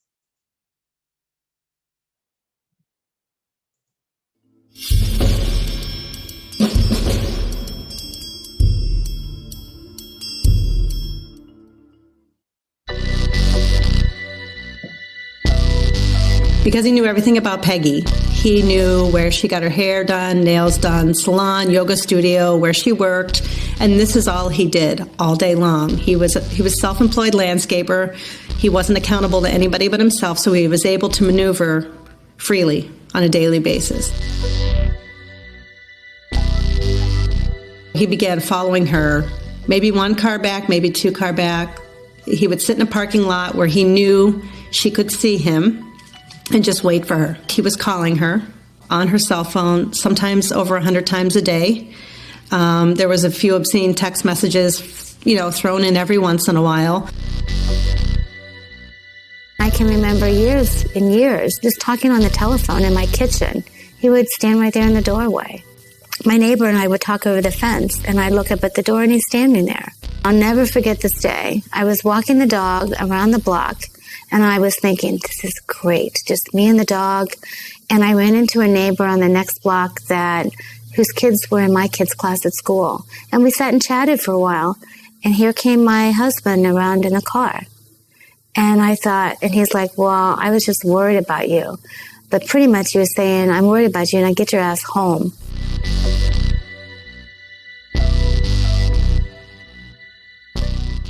I have no idea to this day how he figured out where I lived or where I went to school, but he did. And he would just show up. I can distinctly remember coming out of classes and he would be sitting on the hood of my car, just staring at me.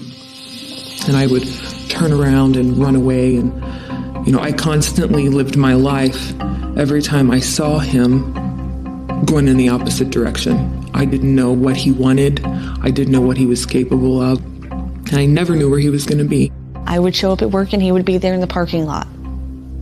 Or he would wait until the people left and then come into the building. Or he would just call. And he would call over and over and over. And it was a workplace phone, so I had to answer the phone. It's not like I could just not answer it. Because he knew that I wasn't going to answer my personal phone. Go drive by my house and then send me an email. Oh, I drove by your house last night and I saw your lights were on. And I'm like, what?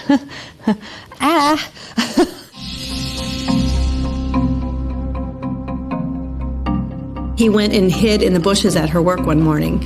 And when Peggy got out of her car to go to work, he jumped out of the bushes to surprise her. He had a dozen roses and a wedding ring with him and said, I love you. I want you to marry me. And Peggy didn't even look at him and walked right by him. And he was so angry.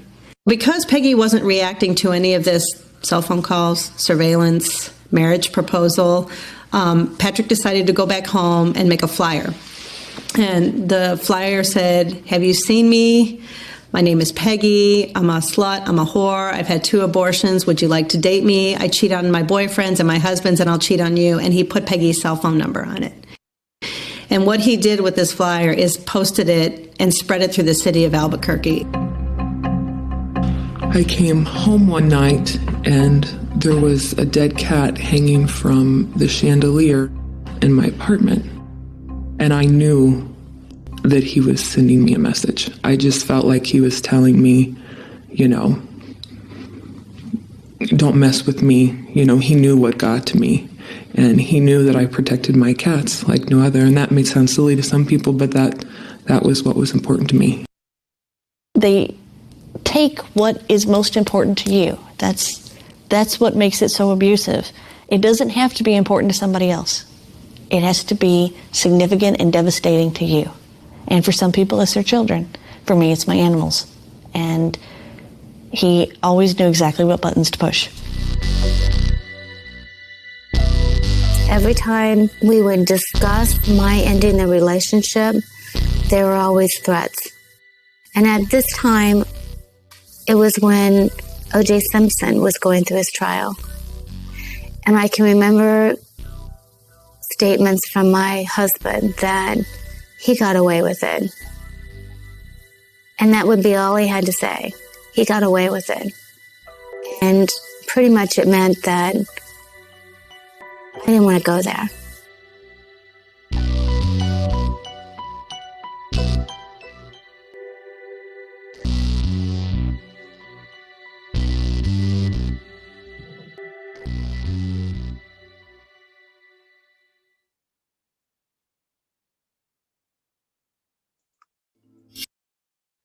Okay, so let's move on to the intersection of stalking and sexual violence. And if there's not any more questions about stalking and intimate partner violence, but feel free to ask those as we move along. So in my experience, people kind of get the intersection between stalking and domestic violence. They have a little bit harder time understanding the intersection between stalking and sexual assault. And there's a huge overlap there. Some of the things that they have in common is that they're both prevalent crimes. You know, it's about 1 in 6 for stalking, about 1 in 5, depending on which stats you want to look at, for sexual assault. They're both frequently misunderstood and hard for victims sometimes to identify that what they're experiencing is this. And they can be deeply traumatic with some serious long-lasting impacts on victims as a result of that victimization. And so one of the things that we also know is that oftentimes they're perpetrated by somebody known to the victim. So about 80% of sexual assault, 75% of stalking cases, and that they're underreported to law enforcement. And I think the stats that you see on your screen are pretty high. I don't actually think that many are actually reported to law enforcement, unfortunately. So we also know that there are individuals who experience both sexual assault and stalking, sometimes at the hands of the same person. So the person who sexually assaulted them is also stalking them. And we also know that sometimes we see an overlap between somebody who has experienced sexual assault and they've also experienced stalking. So one of the things that we know is that that's not studied really well. The only study that we have that looks at that particular experience is in 18 to 24-year-olds, and it's a relatively new study. And it simply asked 18 to 24-year-olds, have you experienced sexual assault and have you experienced stalking? So not necessarily stalking by the same person who sexually assaulted you or sexual assault by the same person who stalked you. And in about half of the cases, somebody had experienced both sexual assault and stalking. So for those of you that are mental health providers, if you're advocates, one of the things that we need to be thinking about is the number of people that we're working with who come to us for one of these crimes, either stalking or sexual assault, who've actually experienced both of these. And so if we're going to adequately work on mental health and other advocacy issues, we need to look at both of these issues. So we see stalkers use sexual violence in a couple of different ways. And I'm going to give you an example of a child sexual assault predator who was also engaging in stalking techniques. So you're going to hear from this particular case as reported by a local news source. A 72-year-old man cuffed and jailed for allegedly stalking a 12-year-old girl at her bus stop in Pinellas County. Arrest records say Abdullah Drajoni followed the girl from her Largo bus stop for over a month, then touched her inappropriately. The next day, police had a lookout while the child got off her bus, and when Drajoni followed her again, they arrested him. He now faces molestation and aggravated stalking charges.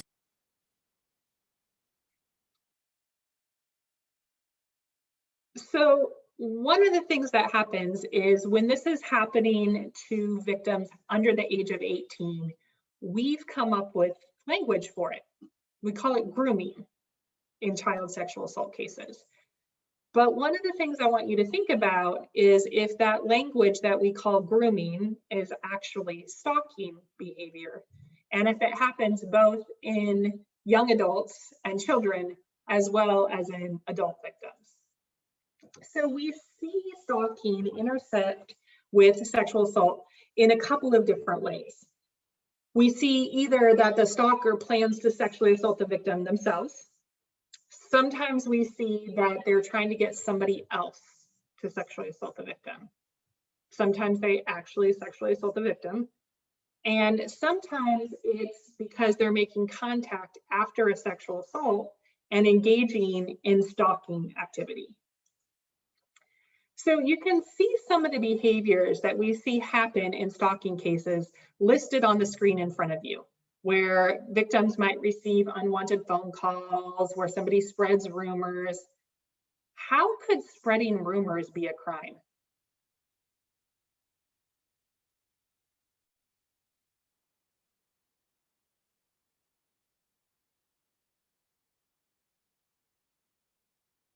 How is spreading rumors in your community possibly a crime? Okay, it could be slander or defamation. Yep, could be a form of intimidation, libel. Any other thoughts? Hint, it's the topic that we're talking about tonight. Okay, it could be stalking as well. Okay, so this is what I want you to think about. Do you think that somebody can premeditate a sexual assault?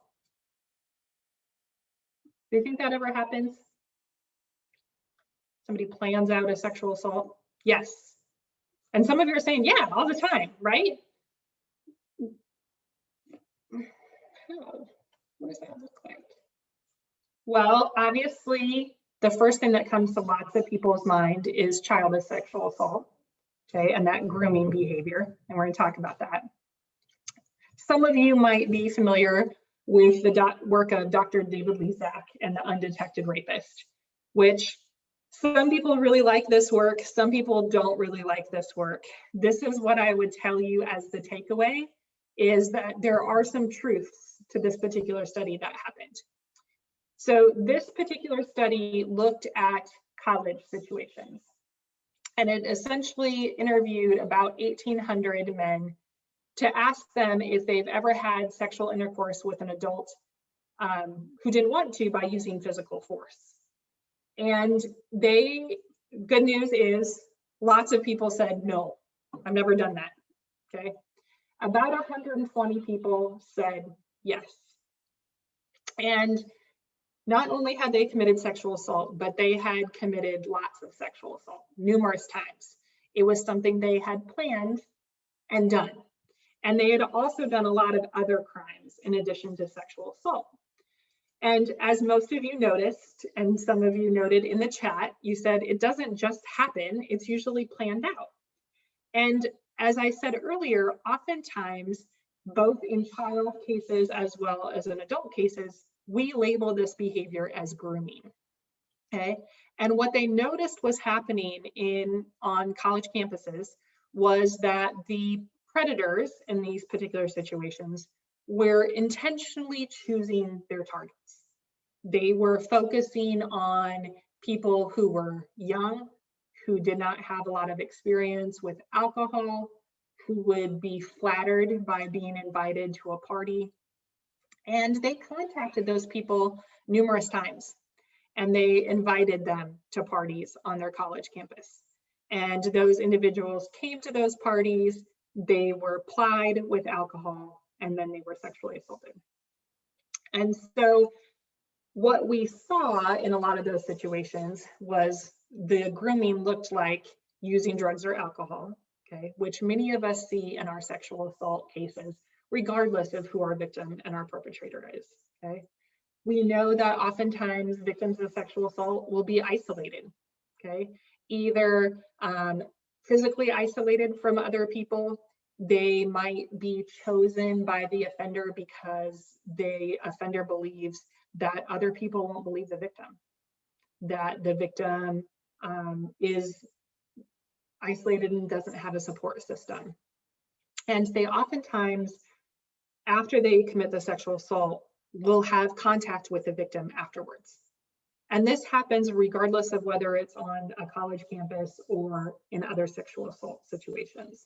Have any of you heard cases that you've worked on that have been familiar like this? And what I'm describing true for any of you? It's okay to say you haven't.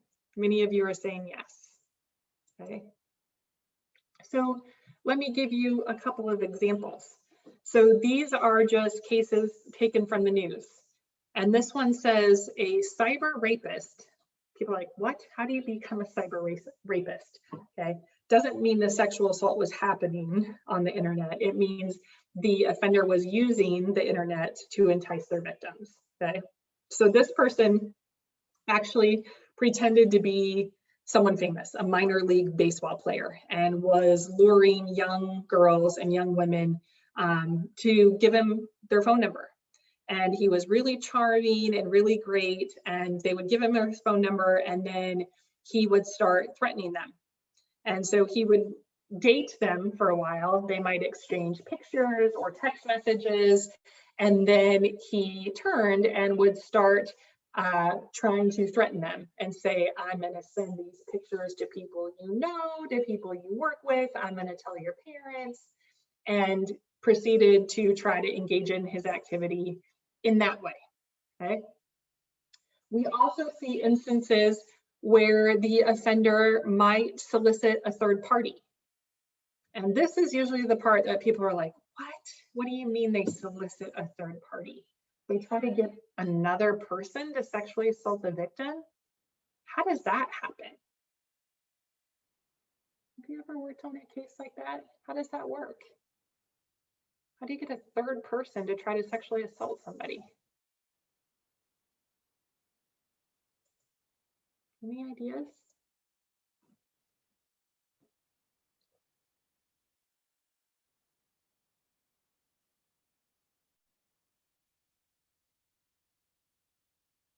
The chat has gone silent. Blackmail, yeah, absolutely, okay. Yeah, stories in the news about people posting rape fantasies. What? Oh, you owe me? Okay, yeah. So that they had themselves had an alibi when the victim was sexually assaulted, absolutely. Child sex exploitation, yep. Yeah, you guys have identified several of them. So could be things like what you see on your screen. So some of you identified they did it as kind of like a blackmail way of getting back at the victim, where they said, this person has some kind of sexual fantasy and they want people to show up at their house and sexually assault them. Yes, there are horrible people in the world who post stuff like this, okay? You see 3 examples on your screen where people did just that. They were trying to get back at somebody who was, in most of the cases, a former girlfriend or intimate partner of theirs, and their way of getting back at that person or seeking revenge was to post something like this online. So it started with cases in like Craigslist. So those of us that are older remember some of these types of cases. This particular offender actually posted things in the casual encounter part of Craigslist and said that this victim had a sexual assault fantasy and wanted somebody to commit sexual assault against her. And he posted the ad, and because of the awful world we live in, people responded to it, and they actually sexually assaulted the victim when she answered the door. And so originally he was charged with a couple of felonies about arranging for a sexual assault, but they never charged him with stalking. And we're going to talk on our 3rd day about the advantages of charging both stalking and sexual assault, because sometimes it can get us some better cases. It can get us some more information introduced in some of our cases. Now, Craigslist is old school media. This person used Grindr. And so the excerpt I would read for you says, Henrik says the person controlling the fake profiles will often tell the visitors Henrik will say no when he means yes.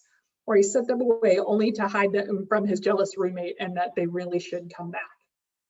So he posted these ads on Grindr to get back at his ex-boyfriend, and then people would go and then they should anticipate that he might say no, but he really means yes, and that he might say that his roommates are there, but you should just go back at another time, okay?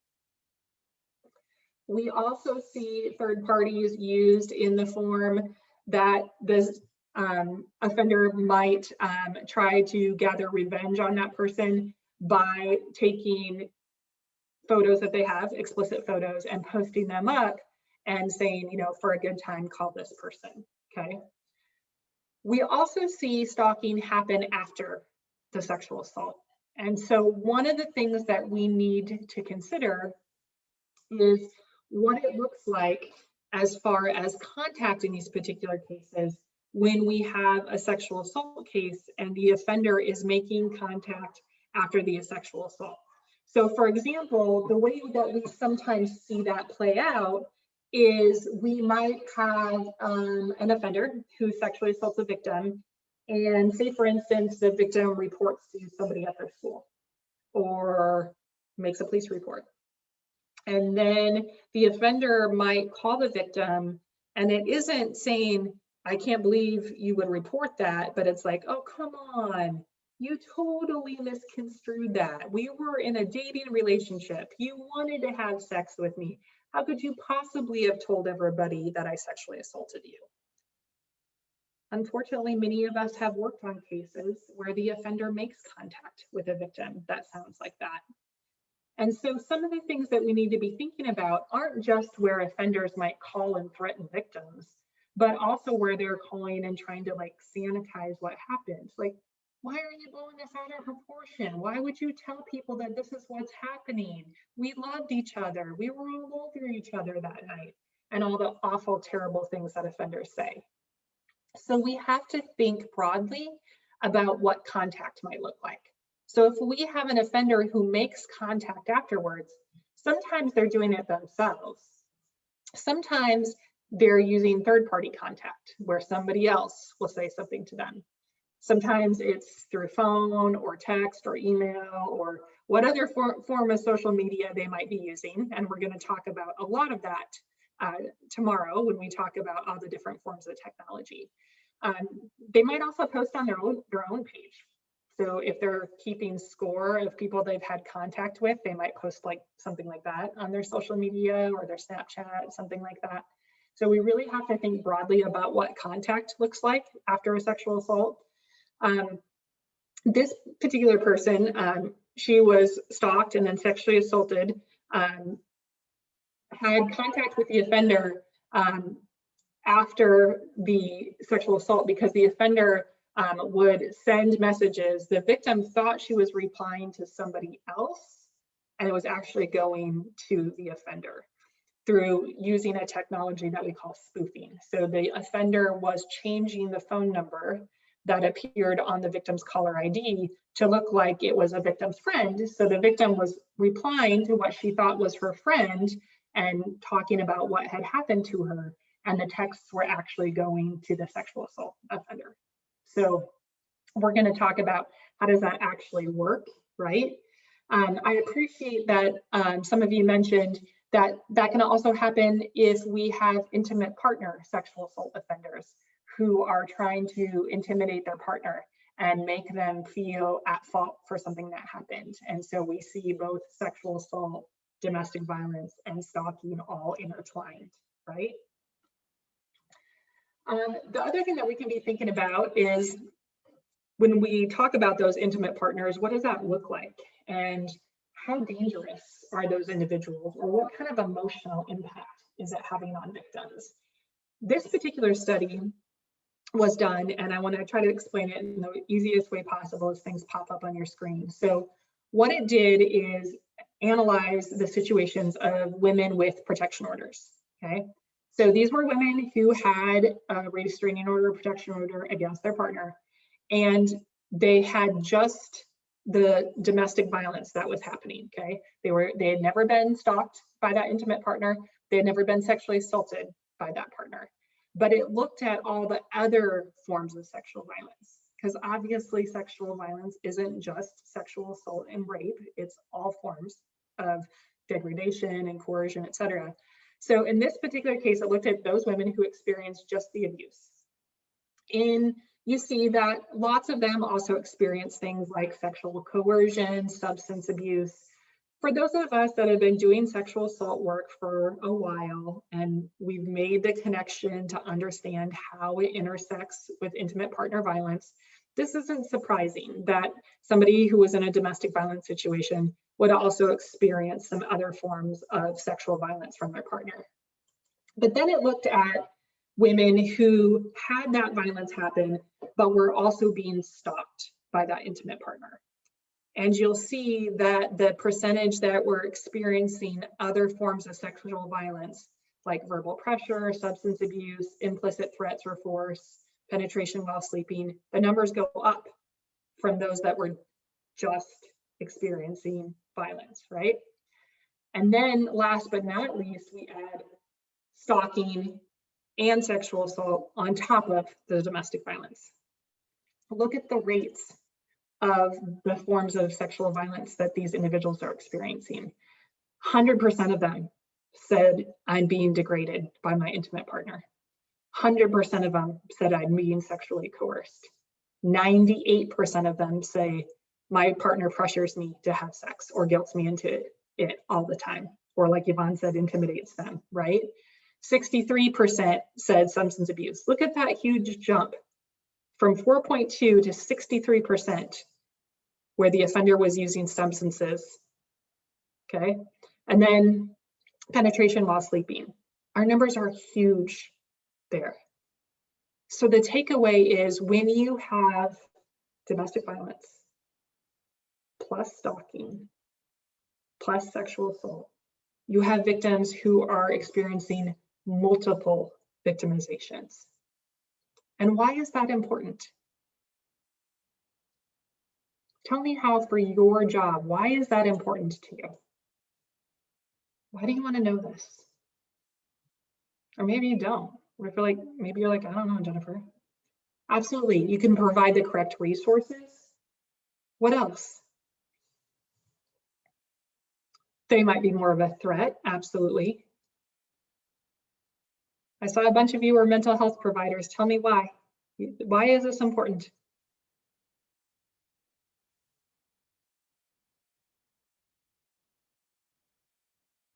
To be able to properly assist them, right? With coping mechanisms, with resources in their community, with emotional impacts. Yeah, to explain certain behaviors. Yeah.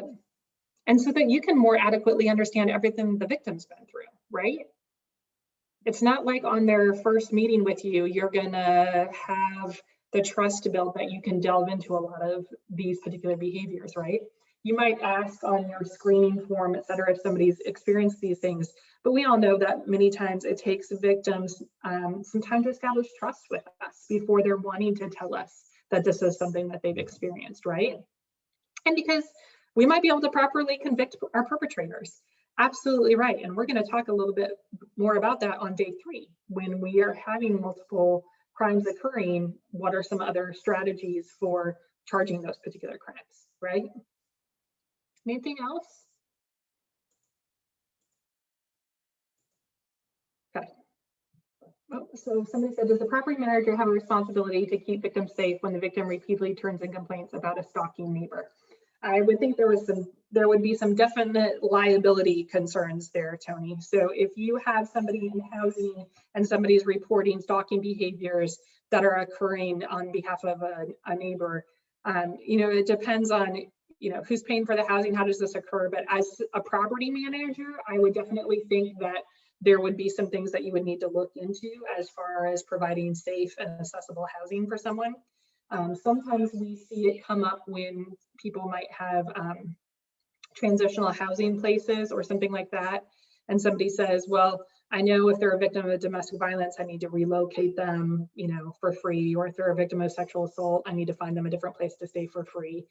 You know, my kind of safer than sorry adage would be, if you're going to do it for victims of domestic violence and sexual assault, you should probably do it for victims of stalking as well. So think about that as an option. And I see Taylor replying to somebody that if you have your hand raised, you can go ahead and put it in the chat, or I'm going to make sure we have time for questions that we can unmute people to if you would prefer to ask in person. Okay. So the other thing that we need to be thinking about then is how sexual harassment fits into all of that, right? And a lot of times people really struggle with, where do we cross the line from harassment, whether it's sexual harassment or just harassment in general, into stalking.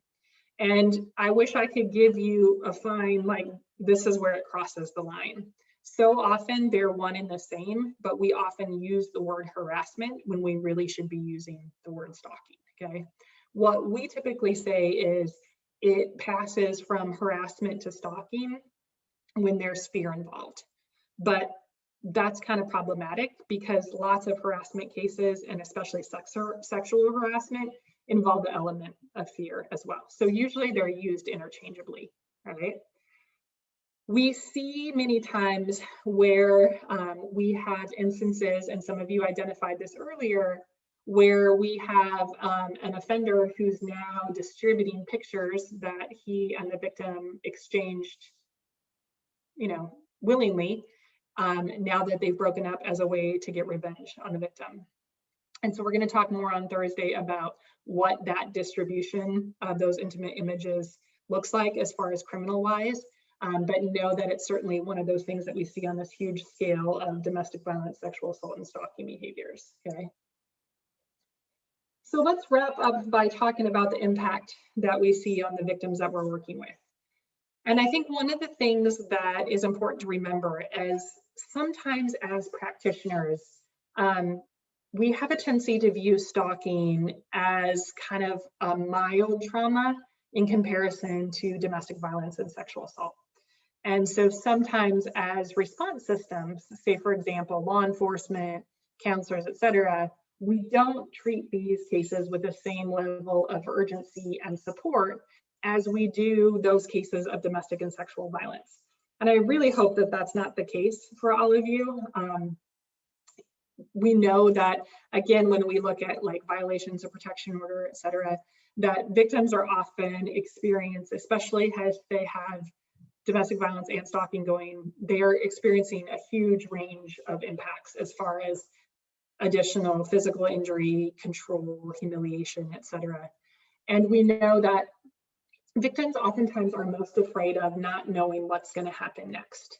And so earlier when I talked about hypervigilance and how we often see that happen in sexual assault cases and in domestic violence cases, it's important to see and remember that we see it in a lot of stalking cases as well, where victims are extremely afraid about not knowing what's going to happen next. And so we need to keep that in mind, that when we're working with victims, there's a lot of different impacts that we see, right? And we could brainstorm about some of those, and I would certainly love to hear in the chat from all of you, but I would be willing to bet that about all the impacts that I have listed on the screen are ones that you have seen in the individuals that you have worked with, okay? We see anywhere from emotional impacts to headaches, stomach aches, sleep disturbances, the inability to eat or drink normally, etc. Okay? So keep all that in mind, as well as the impacts that we see on personal relationships, where the stalker might target other people, their home, their work, all those frequent locations no longer feel safe. And victims oftentimes are ashamed or embarrassed, and they get to the point where they're not sure who to trust anymore. And so they might have had the perpetrator gain information from their friends or family. And so their level of trust is really, really low. And keep that in mind when they reach out to all of us, that trust is something that's going to have to be built slowly. We also see the huge impact on their finances. And so that helps us think about, all right, well, what financial resources are available to victims of stalking? Can they get housing? Can they get money from somebody to help with property damage, would they be able to have their medical bills paid through like victims compensation or something else? Can we help them relocate? What happens if they lose time from their job? All those things that are really difficult, right? And what's been the impact on their work and school? Are they afraid that they're missing too much school or too much work? Or that there's going to be some kind of reprisal from the offender if they bring it up to somebody? And do they have options for changing their routine? In a smaller, isolated community, how much can they do? Can they change their work? Can they change their friends and family? Can they change locations easily? A lot more challenging given the geographical environment you're all working in, right? And then how do we see our individuals that have experienced stalking, those survivors, how do they cope? They cope in a couple of different ways, and we're going to talk more about this on our 4th date together. Some of them move inward, meaning they become very isolated. Some of them move away, not only like physically relocate, but they try to cut themselves off from the perpetrator, like they cut mutual friends and family. Some victims actually move towards the offender, and we're going to talk about that in a second. Others move against, so meaning they might get a civil order protection, they might tell friends and family, etc. And some move outward, meaning they reach out to all of us, right? When we talk about moving towards the offender, one of the things that we have to keep in mind is many times people want victims of stalking to disengage from the offender, to completely not have any contact with them. And what we sometimes see, especially in intimate partner cases, or especially in geographic areas like you're all working in, where the victim knows they can't avoid the offender. You know that old adage, you keep your friends close and your enemies closer? Many victims will have contact with the offender because they're negotiating for their safety planning. They might call the offender, they might have a conversation with the offender, because then they can do a temperature check. They can see what the offender's thinking or how they're feeling, and they can try to appease the offender in hopes that things won't get worse. So one of the things that we have to keep in mind is when we're working with stalking victims, which we're going to talk more about on our final day together, yes, it's ideal if the victim doesn't have any contact with the offender, because any contact just reinforces the offender's behavior, but it's not always realistic. Okay, and we've all done a really good job about being able to explain why victims of domestic violence continue to have conversations with offenders. We have to use our same skill set to be able to talk about why victims of stalking do the same thing. Okay, so we could do a case scenario. We're not. I'm going to save that for a different day. So we will get to a case scenario where we're going to apply some of this stuff. But what I want to do instead is open it up to all of your questions, either via chat or if you want to raise your hand because you want to talk. I'm hoping that the folks of the Guam Coalition can unmute you and help me out with that. But in the meantime, I'm just going to flip through a couple of resources that we're going to cover every single day. Okay, so you're not missing anything. But these are some of the things that are on our website and are available on there for all of you. But I want to make sure that I also save plenty of time for questions or things that you want to talk about after our time together today. Let me see if somebody said, do employers have any responsibilities when a worker discloses that they're being stalked at the workplace, or is it subject to policy? Great question, Theo. Usually the protections are not as available or robust as they are for victims of domestic violence. So oftentimes there's protections with employment for victims of domestic violence that might not be there for victims of stalking. So the kind of terrible answer is it depends. So it's going to depend on what that liability looks like, who the company is, what was the threat level made? Did they at least try to accommodate that person's work schedule? Did they jump to, what we see, unfortunately, in a lot of stalking cases is people dismiss the employee who's being stalked rather than try to plan around safety because they don't want anything to happen. And so certainly there could be some civil repercussions that a victim of stalking could look at from their employer because of that. But just overall, there are not really great protections that are in place for victims of stalking. But I see that Cynthia is also typing an answer, so she might have something that's more specific to Guam that I'm not aware of. So is that mine on? I can hear somebody's mic on yet.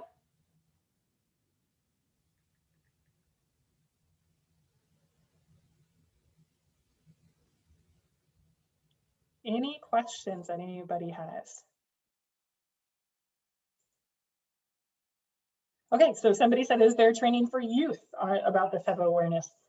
So one of the difficulties that we run into is that SPARC is funded to work with individuals over the age of 18, but there's not really anybody out there for under the age of 18, which would lead me into a no, but yes. So no, there aren't specific trainings, but yes, there are lots of specific trainings that exist as far as dating violence and what's normal and healthy in a dating violence situation. So what we encourage lots of people who do dating violence presentations to do is to talk about the intersection between healthy relationships and stalking.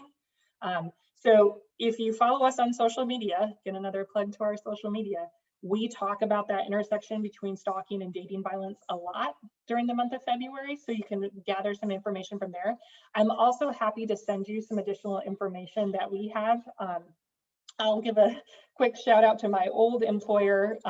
The Idaho Coalition has a pocket brochure on teen stalking that SPARC wrote for them. I wrote for them after I left the coalition. That's available on their website. So if you go to engagingvoices.org, if one of the coalition staff wouldn't mind throwing that in the chat for me, it's engagingvoices.org.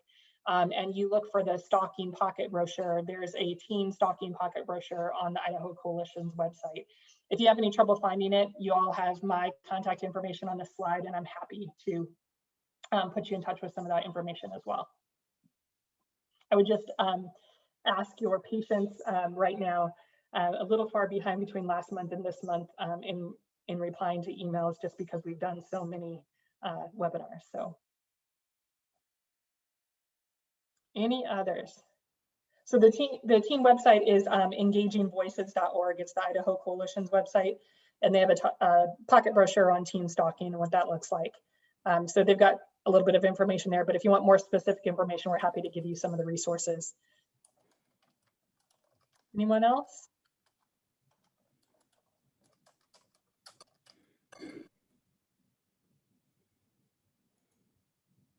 All right, I don't see any more coming up unless I'm missing some Guam Coalition staff that, oh, thank you, Taylor, for putting that URL up there. Oh, and Cynthia, Jinx. No additional questions? So somebody asked me to elaborate on stalking and sexual harassment. So certainly we see a lot of the behaviors that constitute sexual harassment can also be classified as stalking. I think we could all behaviorally agree that they're many times the same thing. Whether they can be charged that way is going to be a different set of circumstances. And without having like the specifics of a case, we can't go too far down that road. But one of the things that you'll hear us talk about on day 3 is the ability to be able to charge multiple things. And so can we charge sexual harassment as well as stalking? Sometimes there's a strategy in doing so for prosecutors who want to look at it criminal-wise. From the behavioral wise, I mean, I think we can all agree that we sometimes use those same words to describe the same behaviors. And so certainly when we talk about sexual harassment, we should be using the word stalking and talking about stalking as well. So Taylor, you're the best. She actually just linked the Stalking Pocket brochure on the chat there. So for those of you that are looking on the Coalition's website, thank you for finding that so quickly, Taylor, and you can link to it right there. Other questions?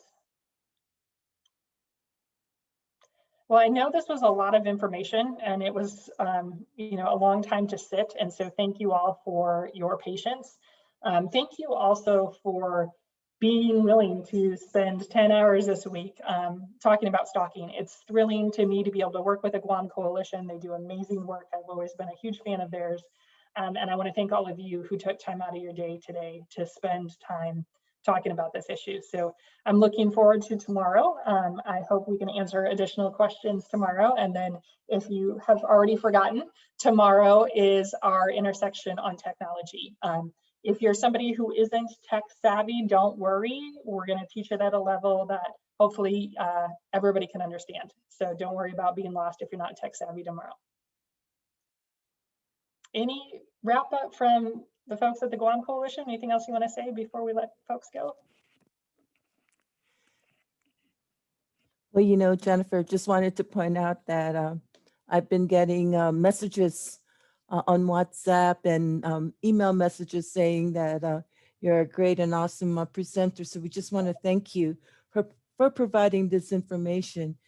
And certainly, you know, you're the type of people that we would like to see more of. So yes, we will see more of Jennifer tomorrow, some of her on Thursday, and then again on Friday, and that's all of our tomorrow standard time.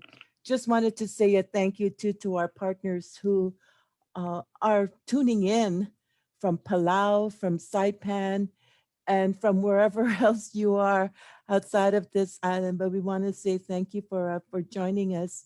And we appreciate your wanting to learn more about stalking and being aware of it. And yes, February is Dating Violence Awareness Month as well. And although January was actually Stalking Awareness Month, we recognize Jennifer's busy schedule. So yes, we thank you for at least finding time to provide this training for us. And again, just a shout out to all of our funders. That's Office on Violence Against Women, to FVPSA, Family Violence Prevention Services Act through Health and Human Services. And of course, a big shout out to our Governor's Community Outreach Federal Programs Office, to the team there for approving our use of our STOP funds to be able to provide this training as well. So, and on that note, it is now at the bottom half of the middle of the hour. And so we just wanted to give Jennifer some time to rest up. We'll be seeing more of her in our time zone tomorrow morning. So thank you to everyone, and much thanks to Jennifer. And on that note, we appreciate your being with us. Oh, just a reminder too, we will be posting up the document, the PDF actually, of her presentation on the website. So if you've missed that, it's www.guamcoalition.org. And so we will be posting that up, and you'll be able to have access to that, and it'll give you also a preview for what's in store for the next 2 days. So on that note, thanks everybody. See you Bye. tomorrow. Bye. Thank you.